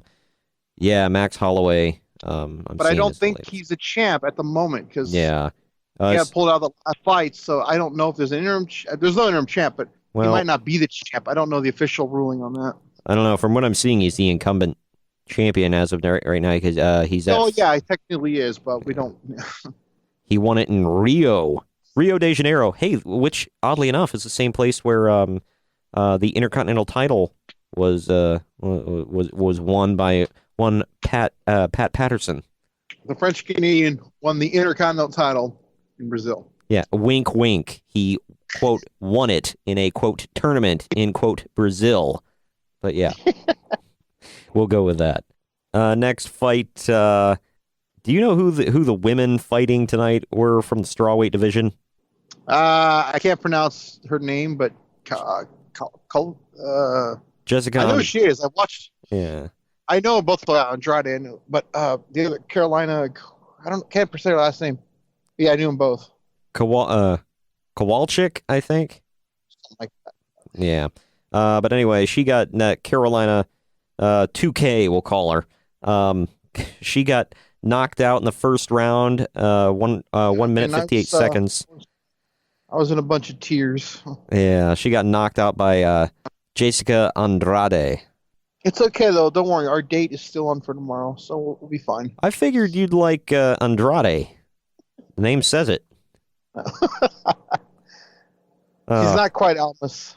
Oh, yeah. Well, yeah, if Andrade was her first name and it was a he, then you'd totally be like, come on. Now there's anything wrong with that. No, no. There's nothing wrong with that. Good Lord. The moment we all came here for the main event, Tyrone Woodley defended the welterweight championship against Darren Till, the undefeated Darren Till, until Saturday. Until now. Yeah. Woodley won via submission in the second round, 4 minutes, 19 seconds. Hooey. First round sucked so hard. I'm like, oh, here we go. Another Woodley. And then all of a sudden he turned it up, hit him with a fist. Never looked back. Oh, yeah. Hit him with the fist. Was it the same fist that John Cena used in China? No, it was pretty close, though. Not quite. He hulked up and just hit him with the back fist. Wham! For those of you that don't know what I'm talking about, just go check it out on social media. It's called John Cena's sixth move of doom. Mother of God. But anyway, yeah, so you and I were both fully expecting Tyrone Woodley to just come out and suck again. But yeah, and then he's turned into the Woodley of old, which is good. Yeah, but then you were talking about Cormier kind of ruined it at the end by saying he was like one of the greats. So one of the greatest welterweights of all time. Like, Cormier, shut your mouth. Yeah, it's like, calm down. Like, we got George St. Pierre, Matt Hughes, BJ Penn. I mean, oh God, dude, you said that. Well, it is Daniel Cormier. He says things. But yeah, that was UFC 228, people. Then at the end, like, oh, Woodley, who do you want to fight next? He goes, well, whoever I call out never comes to fruition. Dana White already said that Colby Covington's next because he was the interim champion, but now he's not the interim champion. And it's probably going to – Colby Covington called him out on Twitter like a couple of minutes ago. If you go – well, I'm not going to hear it right now, but TJ, if you go right now, you'll see it on his Twitter. He goes, let's do this in the Garden. So – and the Garden doesn't have a main event yet, so there you go. Oh, it's awesome. And it'd be a short drive to the White House for Colby Covington. Oh, yeah. He'll lay that belt on Trump's desk. He's done it before. There you go. So he wants 2 titles, eh? Or is Woodley moving to his division? Yep. Oh, man. No. He was welterweight champion when Woodley was injured. Oh. And now Woodley's back, and for some reason he's just not the interim champ anymore. So there's just one champ, but he gets the next title shot. Okay. Well, there you go. Well, looking ahead a little bit here, because we're not going to run down the cards, just kind of looking to see what's coming up. You know, the one we've all been waiting for, 2 years in the making. October 6th, we're getting it. UFC 229 live from the Las Vegas Metropolitan Arena in, the T-Mobile Arena, which is part of the Las Vegas Metropolitan Arena. That's in Paradise, Nevada. It is Khabib Nurmagomedov versus Conor McGregor. The notorious one. Oh, yeah. The mobbed up one versus the notorious one. Oh, man. Let's run down. That fight is going to be crazy as hell, man. Oh, yeah. We got, some of the fights we got, the main card right now. Michelle Waterson versus Felice Herrig in a women's strawweight fight. That's another one I've been waiting years for. Yeah, that'll be good. So it's going to open and close with 2 really, really anticipated fights for me. Yeah, there's another fight as well I'm looking forward to. This one, I don't know either one of these. It's a men's heavyweight fight between Derek Lewis and Alexander Volkov. Derek, the Black Beast Lewis is what he calls himself. The Black Beast? Yeah. He's the guy that called out Brock Lesnar. That racist piece of trash. No, I'm just kidding. That's what he calls himself. I know. And he's a freaking animal, man. He's huge. He's huge. Huge. Big league. We're getting a lot of references in here today. We got a light heavyweight fight.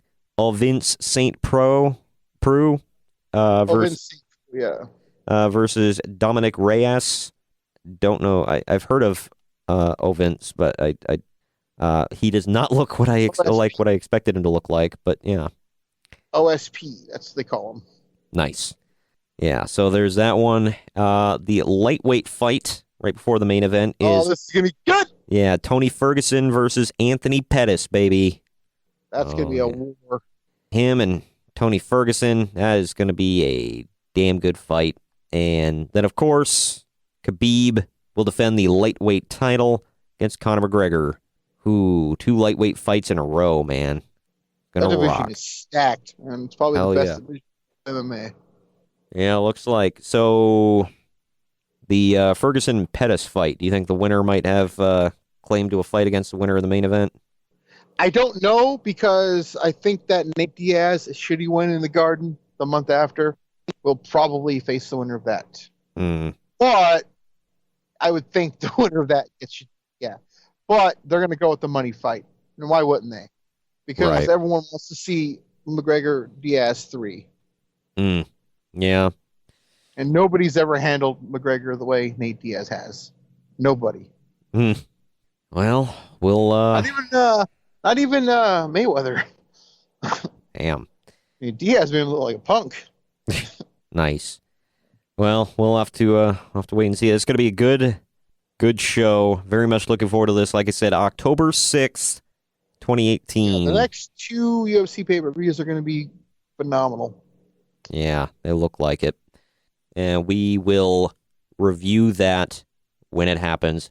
Faux show. I know you're all looking forward to that. Some non-event news here from the UFC. I know you covered call out on Twitter earlier tonight. And, well, Saturday night for all of you, or Sunday morning, depending on what time zone you're in. I never got that time zone thing. Inside joke. But anyway, depending on what time zone, Sunday morning, Saturday night, whatever, for all of you out there listening. But let's cover some of these other stories here real quick. Wrap this part of the show up, bro. This one is rather funny. John Jones has said that he wants 2 more fights against Daniel Cormier to, quote, crush his confidence. Yeah, he wants to take both of his titles. Yeah. Hey, here's an idea. How about you get through one fight without getting popped for drugs first, and then talk about another one? I didn't even have to say anything. I just kind of like wound you up and let you go. So there you I knew you'd get it. Yeah, it's crazy. Like, come on, John. Like, what is this? Like, isn't he on suspension? Yeah, I thought it was going to be a 4-year suspension. I don't know what's up, Yeah. actually. I really don't. I couldn't tell you. Yeah, if it's a 4, like, what business do you have calling out anybody at this point, John? Just shut up and sit at home. Like, gosh. And stay out of cars. Oh, God. Yeah. This one is just a funny story I threw in here just because, like, wow, mother of God. YouTuber Logan Paul and Sage Northcutt have been talking trash with each other on Twitter, possibly building up to a UFC fight. For those of you who don't... Have you ever met anybody with a death wish? I have not met Logan Paul, so no. I will say this. For those of you who don't know who Logan Paul is, he most recently, besides this, and I guess Logan's brother had some like boxing match recently or something like that. I don't know. But I guess both of them are trying to get into combat sports of some sort. Logan claims he used to wrestle in high school, so whatever. I don't care. But he's famous most recently for not only being an obnoxious idiot on YouTube, but he had this video of where he recorded himself going on vacation with his bros to Japan and just like assing off all over the place and being a stupid American. And they went in. This is why they hate us. Yep. And they went into the suicide forest with a tour guide. And for those of you that don't know, the suicide forest is a very famous place at the foot of a mountain over in Japan, where it's most famous for people going in there and killing themselves, like hundreds of people. Can we just say how apropos this is going with this story? Yeah. Oh my God, that's messed up. But yeah, he wants to fight Sage Northcutt. He's asking to get killed himself. Yeah, not messed up for the money. Yep. But they were warned beforehand. Hey, you might see some stuff because people go in here every day and off themselves. So it's like, it's really bad. So they went in there. He's filming, by the way. And he and his bros saw somebody hanging from a tree who had recently killed themselves. And not only does he film it and put it in his video, he laughs about it. So, yeah. And he got into like a lot of crap with people online for that, and he tried explaining it away by saying, oh, well, when I'm uncomfortable and I don't know how to react, I laugh. It's like, so you see a dead body and you're like, ha! Like, really? Yeah, I know. For me, anybody that's on YouTube that does anything like that, in my opinion, is just looking for hits. Mm-hmm. I can't stand the majority of YouTubers. I'm not going to sit here and excuse what he did. I'm simply saying he did it to just get views. Oh, whether he's like sick and sadistic, I don't know. But that's the basis of this. He's an idiot and the epitome of a bro. So there you go. That's Logan Paul. So I very much want to see this fight because I want to see him get punched in the face. I'm going to watch these guys fight, bro, and watch Sage Northcutt kill him, bro. Bro, when Logan Paul died, bro, I cried. I didn't even know what YouTube was, bro. But when Logan Paul died, I cried. Like, I swear to God, bro, I didn't even know what YouTube was, bro. Have we covered that? That was before the reboot of the podcast. We did. I'm gonna have to cut that out. I think I'm gonna do a best of podcast one time, or at least have some greatest hits that are kind of evergreen. And the Vince Russo all in kind of video thing where he like went off on Cody Rhodes. We went on a huge rant about that. I've got to put that on the podcast some way and work it into a future episode. It will happen. I don't believe I've put it on YouTube yet, but I may cut it out and put it on YouTube exclusively for our dedicated listeners. That's all I got for MMA, bro. You got anything else? No, I think we covered it all. Alrighty. Well, that's good. That means we get to move on to other things, y'all. Well, everybody knows what that means. It is time for the list, bro. And Do you even list, bro? I already listed, bro. It's your turn to list, bro. I guess that means it is your turn to list the top 10 wrestlers who were fired for good reasons. Let's hear it, Kurt Brobane. Wow. Okay. Got him in there. Oh, yeah. And then, because of the style of this category, I didn't really list numbers. So, yeah.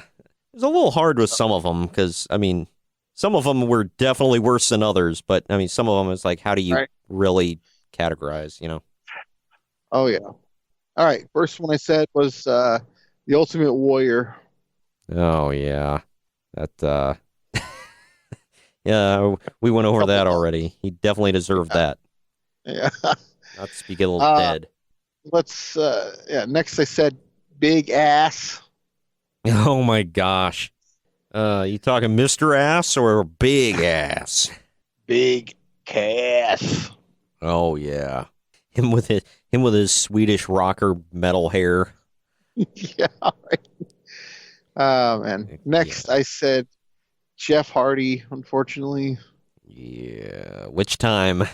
Exactly. You can say that a couple more times about a couple more guys here. Oh, gosh. Oh, no.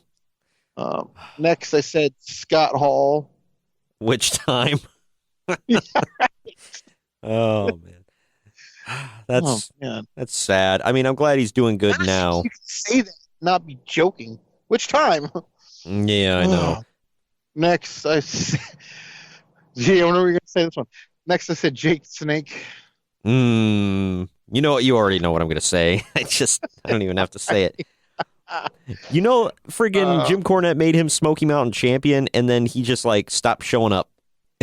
Oh, there you go. And then Jim said yeah, and then Jim said he called him up to see where the hell his belt was and if he was coming to work, and he gets Jake's answering machine, and in the background of the message when Jake's talking, all you hear is Pink Floyd's Comfortably Numb playing in the back.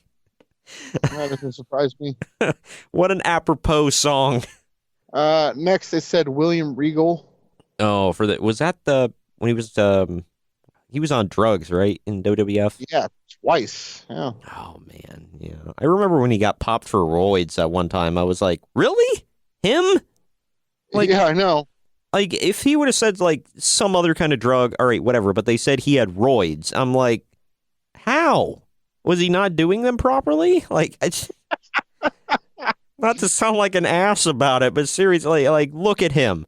Does he look like he takes roids? He should. At any point in his career. Real man's man. Clearly. I was told that if you're not working out constantly while taking roids, you will get hella fat. Oh. So there's a pointer to you out there that are thinking about taking them. So yeah. Anyway, continue. Not that we endorse that or anything. Well, no, we're not. It was a joke, people. I'm not endorsing taking roids. Another letter's coming. We're getting a letter. Oh man. Continue on, Ring Bro Star. Oh, wow. I'll take it. All right. Next I said Road Warrior Hawk. Was he fired just the one time or multiple times? Like, I don't know. Well, in particular, the one about the thing in England, he got mixed up with the Hell's Angels and disappeared. What, did he? I've never heard this story. Yeah, it's on their DVD. Animals said it. Okay, you got to fill me in a little bit, like Cliff Notes. After SummerSlam 1992, mm-hmm. Space Money Inc. Mm-hmm. Animals said he got mixed up with the England chapter of the Hell's Angels, and they didn't see him for months. How does one get mixed up with the Hell's Angels? I just I don't know. That's not something you're sitting around as like, yeah, I was wrestling Money Inc. in Wembley Stadium at SummerSlam. Next thing I know, I'm part of a biker gang. You know, it's just like, what? Like, there's a chunk of the story that I'm missing here. Something like that's all I heard. Yeah, so. something happened, and like you're leaving out key details here, Hawk. What happened? Please tell me. They offered him the good puff. I don't know. Oh my God. Please tell me he had the dummy with him, Rocco. Please. No, apparently they left Rocco somewhere in England. That was the end of him. Because he got mixed. He got mixed up with the Hell's Angels. Like Hawk got out, Rocco could not. So there you go. Oh man. Holy crap. They're gonna do a Where Are They Now and on Rocco one of these days and find out he did a bunch of drugs and all this. And he's in order to get out there, he's got to do the skins on a pole match. Oh my God. Oh my God. All right, where are we on this list? God. I got 3 left. Oh man. Mercifully. Yeah. Next I said Juventud Guerrera. Is that another one I can say? Which time? Yeah. Oh so. man, he's yeah. Anyway, that's bad. Next I said Enzo. Oh man, yeah, he got bumped from my list, but yeah, he was he's a good choice. And then last, I don't know if you said this, I don't remember, but I said Sid. I did not say Sid. He was another one got bumped from my list. Yeah. Man, was he fired from WWF for like? Yeah, well, more. No, I don't know. From what I heard, he wasn't like fired, but he wanted more money. And they said, "Screw you," and then, yeah. Then they let him go to WCW for stabbing Sid, so that was a good reason. For stabbing Arn Anderson, so that was a good reason, I guess. Yeah, he did. However, that kind of falls on like the Lex Luger kind of situation because. Bruce Pritchard said he didn't get a chance to watch the first Nitro. He was like at home doing he was like on vacation or something, and he said he gets a call from Pat Patterson, and like Pat Patterson's almost celebrating. He was like, "Oh, did you see he's on Nitro? Oh, F him. He's their problem now." Wow. I was like, "Holy crap!" He said they basically he's like. Instead of them going like, "Oh crap, they got him," he said Pat Patterson was like, "Oh, thank God, we don't have to worry about him anymore." Like, good Lord, that's pretty bad. But then Bischoff turned around and said he never wanted to hire him. He said Sting, like he did it as a favor to Sting, but then he said he totally like does not regret it whatsoever. He said that was a great hire. And Lex lived up to everything he said he would do, and he overperformed for him. So, I guess it was a good thing he went back to WCW. But yeah, wow. All right, well, good list there, Broheed and Cambria. What? The band, Coheed and Cambria. You don't know them? They did one of the themes for Takeover. Screw you, whatever. Anyway. We're going to list that one as a fail. Yeah, right there next to Greg. Anyway, this next list should be a little interesting. It's a 5 and 5. It's not a full 10 list here. I got the top 5 worst in-ring injuries and the top 5 bloodiest matches. Figured they go together. You mean like bloodiest matches or like in British way, the bloody match? I mean the American way. Screw Britain. That was America's rough draft.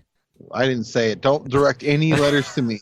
I'm just kidding. Any of that heat. That's not me. I'm just kidding. I love you, England. I watch Doctor Who all the time, and I'm 1/4 British. I know I'm white and I'm 1/4 British. Go imagine that. But anyway, he doesn't even like tea. I do like tea, actually. So there you go. Thank you, England. Tea, but what about soccer? No, I don't do the soccer. I do real football with a pig skin. And anyway. Really, what do the Browns do? Let's not talk about that right now. Zing! Sorry. Hey, we got a good quarterback right now, supposedly. So I mean, as of recording of this, they have not had their opening week game. So, and as of recording of this, they might not have their opening week game. Yeah, I know. Sad. But anyway, after this break... That's on them. Yeah. But after this break, we're going to come back with Kyle, do our predictions for Hell in a Cell this weekend. Thank you for joining me, Greg. Yeah, it was fun. Hopefully we can get Ramon on the horn next week.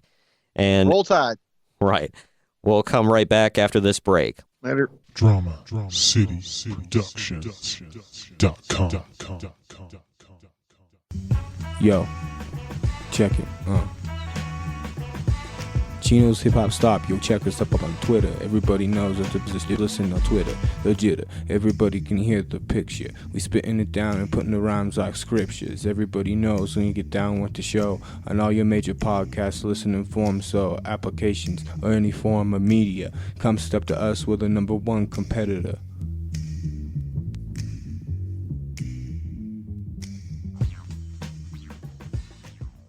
All right, we're back from our last break of the podcast to be joined not by Greg anymore, but by Kyle. What is up, Kyle?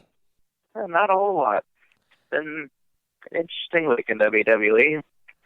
Yeah, Raw was okay. I didn't hate it, but it's like 2 weeks in a row where the Shield friggin' almost got arrested. And so that's getting a little whatever. It's weird how they showed up in their Shield gear and then they show up later in their singles attires. Yeah. And Roman has his vest on, but he's got the Connor's Cure logo on the back of his vest. Well, it's kind of hard to look intimidating with that thing on there. Yeah, I'm like, okay. I mean, don't get me wrong. You know, it's all good. It's all good, but I don't know. Raw's just been a weird journey for me lately and hard for me to really get invested into.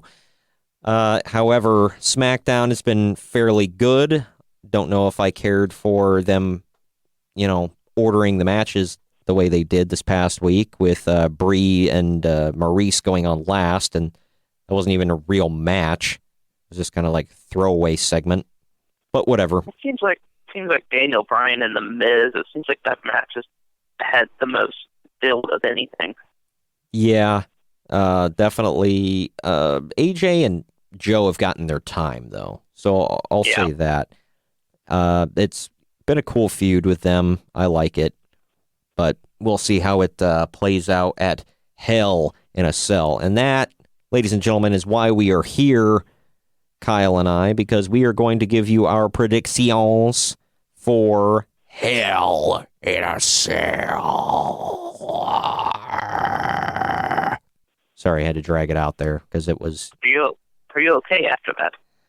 Yeah, I'm fine. I didn't go too deep in the register, thank God. But it is coming to you live from the AT&T Center in San Antonio, Texas, on September 16th, 2018. The sponsors of the event are, what the hell is WWE Champions? Is that a game? I guess it's a smartphone game.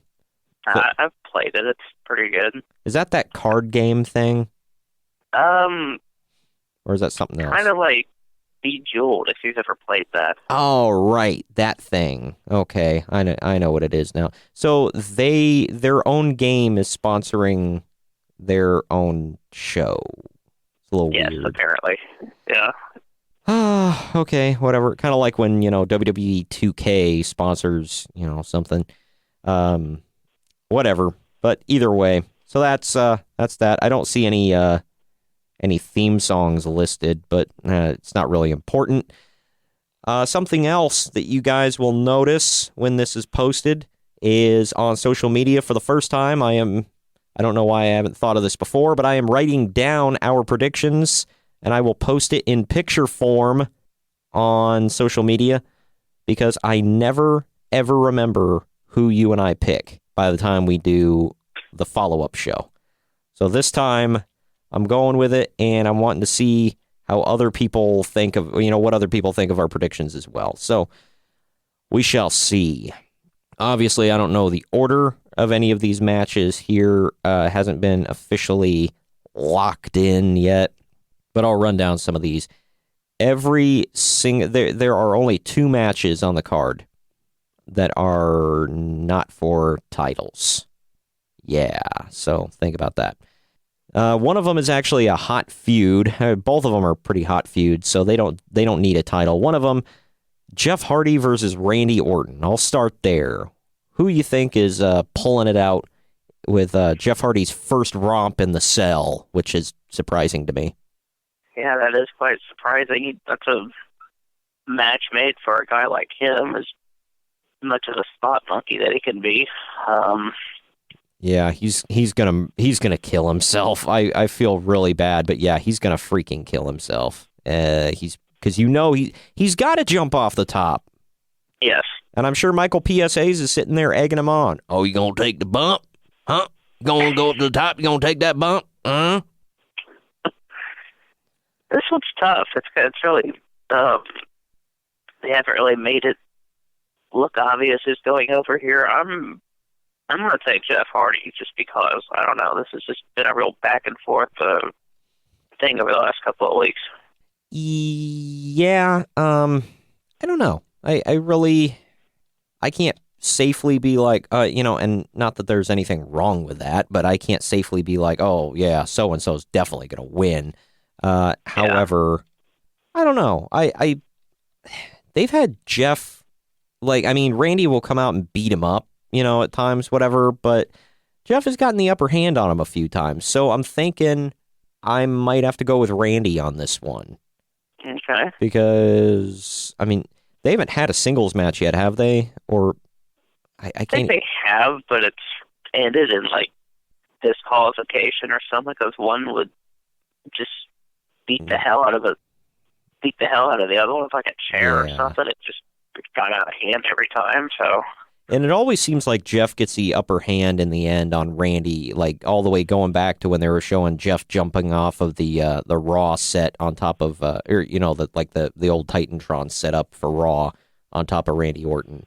So I'm thinking they might have Orton go over here, and kind of push it forward a little bit, because I think this feud could have wheels to it, and they could even or legs to it, I guess, and.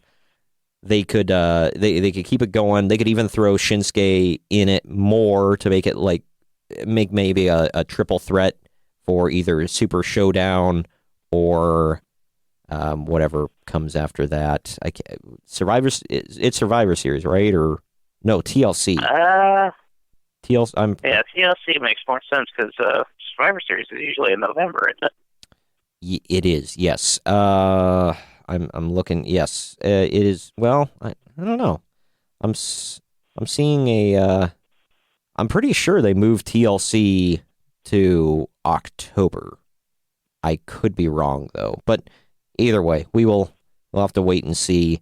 Don't quote me on that. But whatever comes after, because they've got 3 pay-per-views this month. Because within a month period, I guess, because they've got. This Sunday, they've got Super Showdown on October 6th, and then, I guess 2-month period, whatever, because Evolution is October 28th. So, I don't know. I guess Super Showdown is technically the October pay-per-view. So, whatever. It's they're sure hyping that thing, especially at the Triple H Undertaker match. Yeah, I will say. Not to get off on a tangent about that show, but some of the matches look pretty good. They've already announced AJ and Joe will have a match on the card. They've already announced that Becky Lynch and Charlotte Flair will have a match on the card.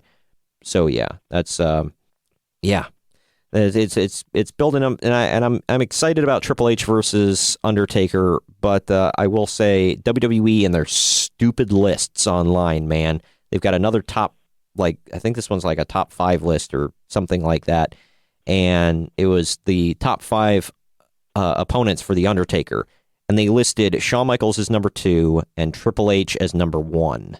Yeah, I remember seeing that. I was like, who's smoking what over it? WWE just loves putting their own spin on things. Well, this is the way we want it to be for this period in time, but give it a year and we'll switch it around. You know, kind of like them putting the Shield as the number one stable in the history of wrestling. Yeah, I love the Shield, but I don't agree with that one either. I think they're in the top 5 for sure, maybe even in the top 2 or 3. But, I mean, if you're going overall influence, no, they're like, you'd have to put probably 4 Horsemen number 1, NWO number 2. That was another thing. DX was over NWO, and that, I was like, you've got to be kidding me. Like, no way, shape, or form. Unless you're... Well, the NWO wasn't a WWE creation. Of course they're not going to... Yeah. Oh, yeah. But anyway, sorry to get off on a tangent, people, but had to be said. All right. The only other non-title match on the card is the mixed tag team match. Not super excited for this one. I'd rather just see a, Daniel Bryan versus Miz match, but whatever. It is Daniel Bryan and Brie Bella versus The Miz and Maurice. Hoy vey. Who are you picking for this one? I actually like that we're getting this match up, than just getting a repeat of what we saw at, what was the last pay-per-view they had? Oh, you would ask me, dang it. It was SummerSlam. SummerSlam, jeez, wow. Yeah. And instead of just been a long year. Instead of just a regular one-on-one match, like a repeated match, and so it kind of adds a new wrinkle to it. So I'm not saying the match is going to be great, but I mean, it's something different at least. Yeah. I'm going to say Daniel Bryan and Brie Bella get this one. I sure hope so, but I'm going to pick opposite from you again because, after what we saw on SmackDown with them looking, big and dominant over Miz and Maurice, that's usually a sign that they're going to lose.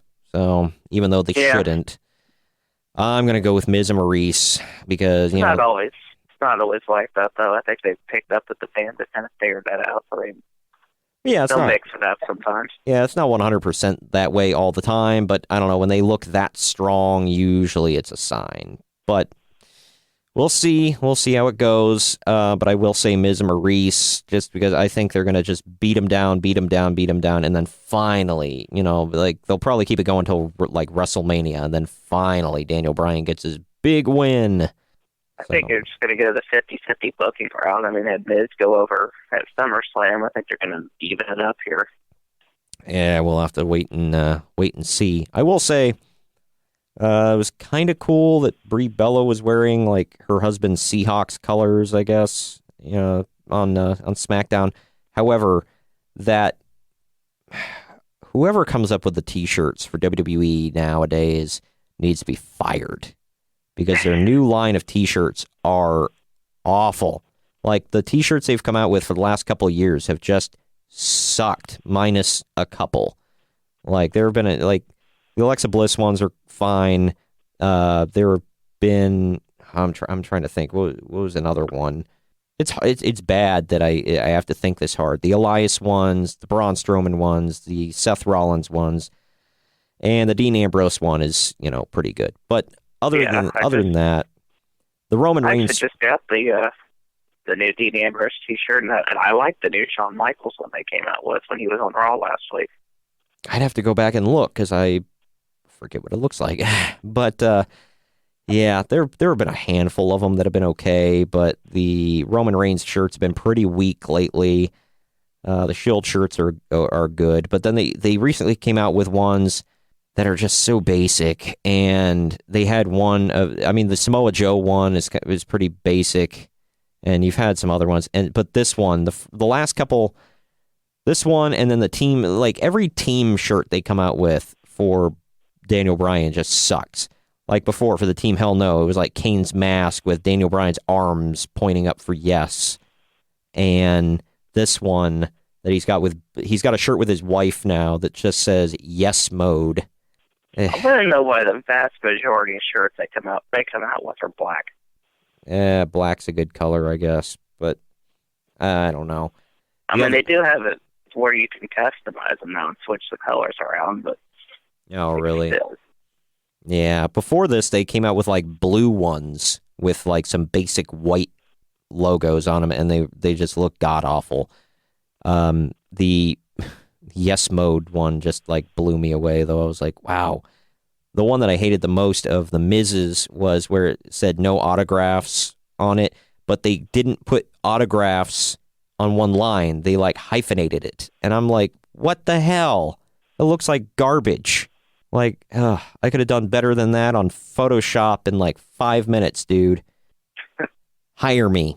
But moving on to the title matches on the card here. Let's go through the tag team title matches. We got Dolph Ziggler and Drew McIntyre, or Zigmac, defending the WWE Raw tag team titles against Seth Rollins and Dean Ambrose. The Shield. What? Who you picking here for this one? This is one that was thrown together late. It was announced this Monday on Raw. Yeah. I fully expected to see this match at some point. I didn't think it'd be a tag team title match, though. Right. Well, let's see.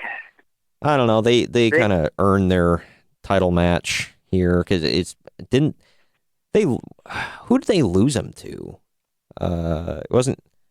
Oh wait, did they have to surrender or lose? Did they lose him? Because I remember Seth Rollins won him for a hot minute with Jason Jordan. I don't know. It's been so long ago. I think they lost him. Yeah, they dropped him to the bar. Yeah, that's right. Whatever. But anyway, I'm sorry to cut you off there. But what were you saying? Boy, I don't know. I could see this match going either way. You know, I could see where the Shield really has all the gold, and I could see Ziggler and McIntyre retaining as well. I don't know. Yeah, it's not clear cut on this one. But you know, there's well, I don't know who. I'll tell you who I pick here in a minute. After you pick one.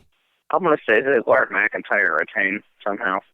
All right. Well, that's 3 in a row that you and I disagree on. Because I mean, I can totally see them winning, but I wouldn't be shocked if they did. However, I also wouldn't be shocked if they keep hot-shotting the titles, you know, because, well, they're just props. So, you know, they give them to Rollins and Ambrose to have the Shield have all of the red belts. I don't know. We'll have to wait and see, I guess. But then we move on to the SmackDown Tag Team title match here. It's the New Day versus Rusev and Aiden English, which I didn't see that one coming. I thought it was going to be the Bar. I did too. I was hoping it'd be the Bar. That's a match we've seen before, but you know, it was really good. Yeah. I was wanting to see that again. But yeah, I was hoping that the Bar was actually going to win the titles, but I guess they're holding that off for maybe a bigger show, have a bigger crowning ceremony for the Bar. But who you got in this one? You know, I was sitting here, and this is another match. I don't think I have any solid picks on this show. I'm just throwing that out there. Yeah, I don't know. I mean, I think anything could happen. I mean, they've proven that. However, I'm thinking it's fairly clear cut who's going to win this one. But I mean, that's just me. I'm going to reluctantly say that Aiden English and Rusev. I think this entire reign for the New Day is just a transitional title reign, because I really don't think they need to be champions right now. But right. Well, I mean, I agree. However, and I would want to see them win, but I think the safe money is on the New Day retains. So I shall go with Le New Day for that one. We'll see who walks out with the blue straps at the end of the night. Let's move on now to the women's title matches. Go in the same order here. Well, it is a rematch from last month. I guess they're trying to make it more interesting by Alexa, seeming to hurt Ronda Rousey on Raw, hurt her ribs a little bit. But we got Ronda Rousey defending the Raw Women's Championship against Alexa Bliss. Who you got for this one? Actually, I take back what I said about not having a solid pick. I have Rousey retaining here. Yeah. I don't see her dropping it so soon, and whenever she does drop it, I think it's going to be due to Stephanie McMahon getting involved, as she's still got that feud going on. I don't know. I mean, Stephanie could definitely cause it, and I wouldn't be shocked by that. However, I'm going to say that Ronda does retain, of course, but I think when she finally drops the championship, I think it's going to be, well, I really don't know. I don't know how she'll, how or when, but I'll get into my future speculations for Ronda here after this next match. It is Charlotte Flair defending the SmackDown Women's title against Becky Lynch. Who are you picking for this one? I'm going to keep picking it till it happens. I think Becky's going to get it, honestly. Oh, God. I really wish. Again, like the New Day's title run, I really think Charlotte being champion right now as a transitional champion. I think I just threw her in there, and she got it, as quickly as soon as she returned. Yeah. They've been building Becky up as a heel now, and I just think she's going to drop it to Becky. I really do, and I really hope so. I mean, I hope so. I don't think so, however. I'm picking Charlotte Flair for this one. And I saw something on the Twitter earlier today that made me think, it made me think about things like, yeah, I think they're going to keep building up Charlotte and maybe give her a long title run, and same with Ronda, and kind of build it up to WrestleMania and have, instead of putting the women's titles on the line, have Charlotte versus Ronda, no championships, just champion versus champion, and build it up that way, because they're like, oh, well, Charlotte's the most dominant woman on the roster, and, on SmackDown side, and Ronda's the most dominant on the Raw side. They're both champions. They just want to prove who's the best. So, I don't know. I'm picking Charlotte Flair for this one. I've heard rumors that match could be the main event next year for WrestleMania. First time ever women main eventing WrestleMania. I could definitely see that happening. I mean, if they're going to have women main event WrestleMania, I think that's, a perfect combo. However, yeah. I don't know that would be bigger than, I mean, we obviously don't know what the women's, or excuse me, the men's feud is going to be, but I don't know. Then again, one of them could not be the champion, and because they still they're going to have the women's Royal Rumble. So I'm wondering, it's like, are they both going to drop their titles before then? Or, anything could happen. One of them could drop the title and then win the Rumble and then challenge, the other champion. Because I guess when you win what they did with Asuka last year, where they gave her the option, oh, you can stay on Raw, you can go to SmackDown, whatever, and she ended up jumping. They could do the same with either one of these women. They could win the Rumble and then challenge on the other show. So it could happen. Anything could happen. But so far, the only picks that you and I have the same are Ronda Rousey winning. Other than that, we've picked different people each time. Let's move on to the men's world championship matches here. The first one that I know is not going to main event. It's probably going to be maybe in the middle of the show. Hell, the way they treat this title, it might open the damn show. It's AJ Styles defending the WWE title against Samoa Joe. No special stipulations, just a regular match yet again. Who you got? Yeah, I'm shocked this is not a Hell in a Cell match. It's they've really built this feud up to be quite personal. Yeah, it makes sense to put them inside the cell, but well, if they're going to have this rematch at Super Showdown, they better put a stipulation on it, something. It has, falls count anywhere, no disqualification, whatever the hell, street fight, something. Just switch it up a little bit. Yeah. But there's been a lot of intensity in the build here, so you gotta throw something in there, like you said. Right. Yeah. I think they're setting it up, though, to be like the feud he had with Nakamura, where I feel like there's, I don't know. There's not going to be a decisive winner per se. Like Joe, they both got counted out this last time, didn't they? Or did AJ get disqualified? I can't remember. AJ got disqualified because he beat the hell out of him with the chair. That's right. Yeah. So I don't know. Who you picking here? I'm gonna say Styles retains here, either by just actual decisive decision or disqualification or count out again or something. But I don't see him losing the belt right now. Yeah, no, I don't see him. I don't think he's going to lose the title. However, I don't think he's going to win the match. I think it's going to be a funky finish again, and Samoa Joe. That's how Samoa Joe's going to have justification for, I get another match. So they're going to keep it dragging out. All right, next, so I'm picking Samoa Joe to win, but not win the title. Next, what most certainly will be the main event. We have Braun Strowman against Roman Reigns, who is defending his Universal Championship in a Hell in a Cell. And it's Braun Strowman cashing in the Money in the Bank here.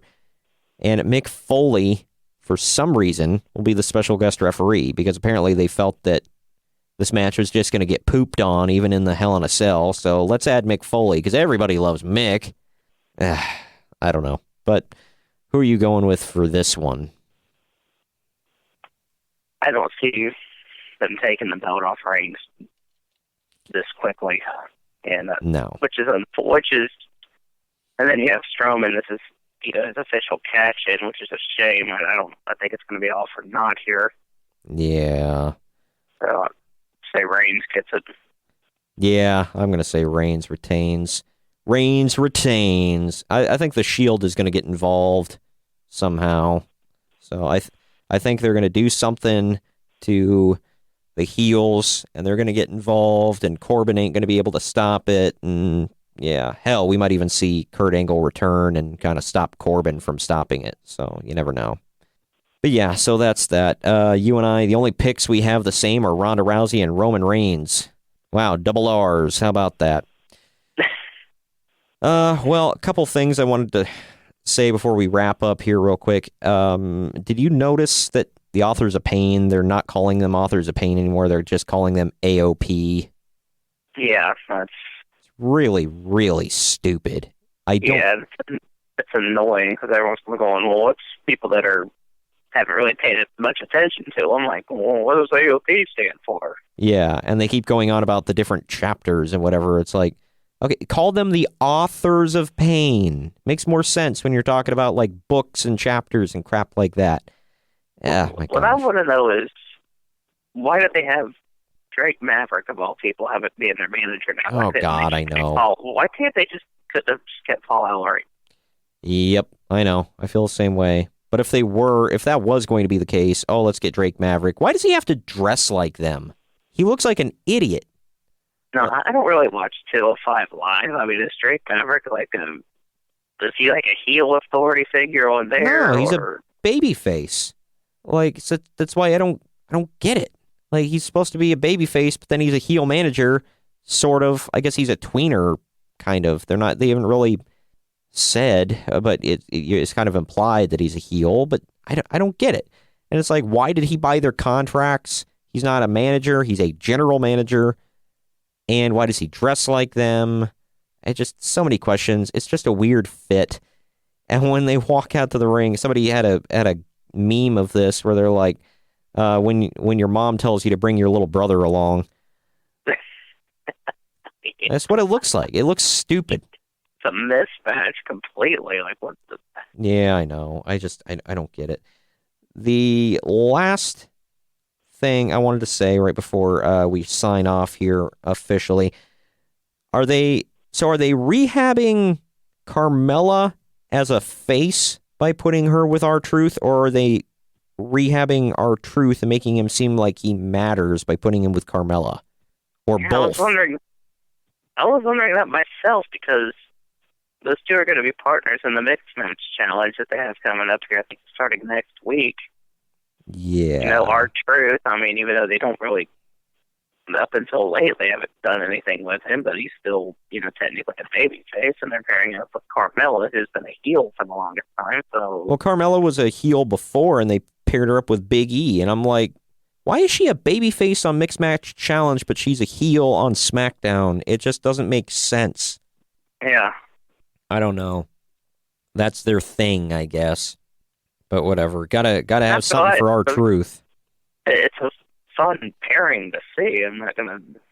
Yeah, it's interesting. It's kind of funny, but I don't know. It's just I'm like, why is our truth on my television? Just why?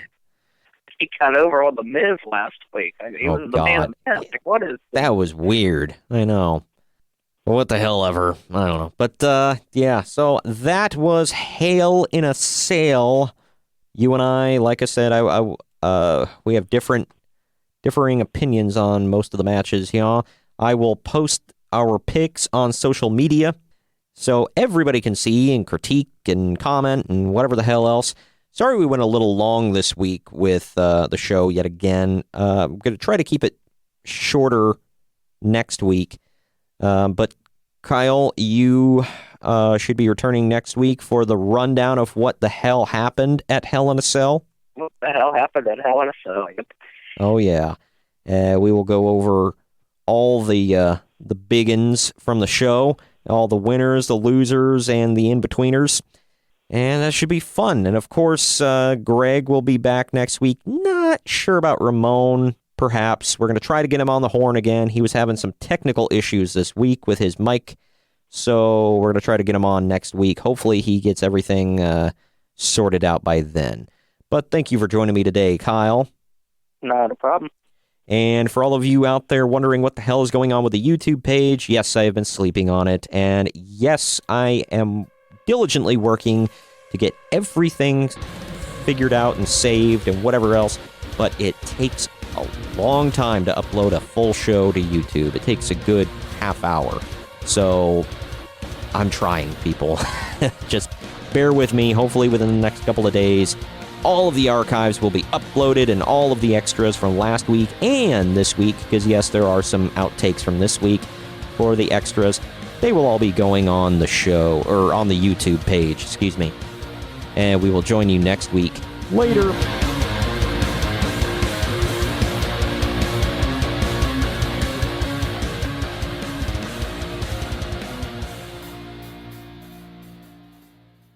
This has been a Drama City production.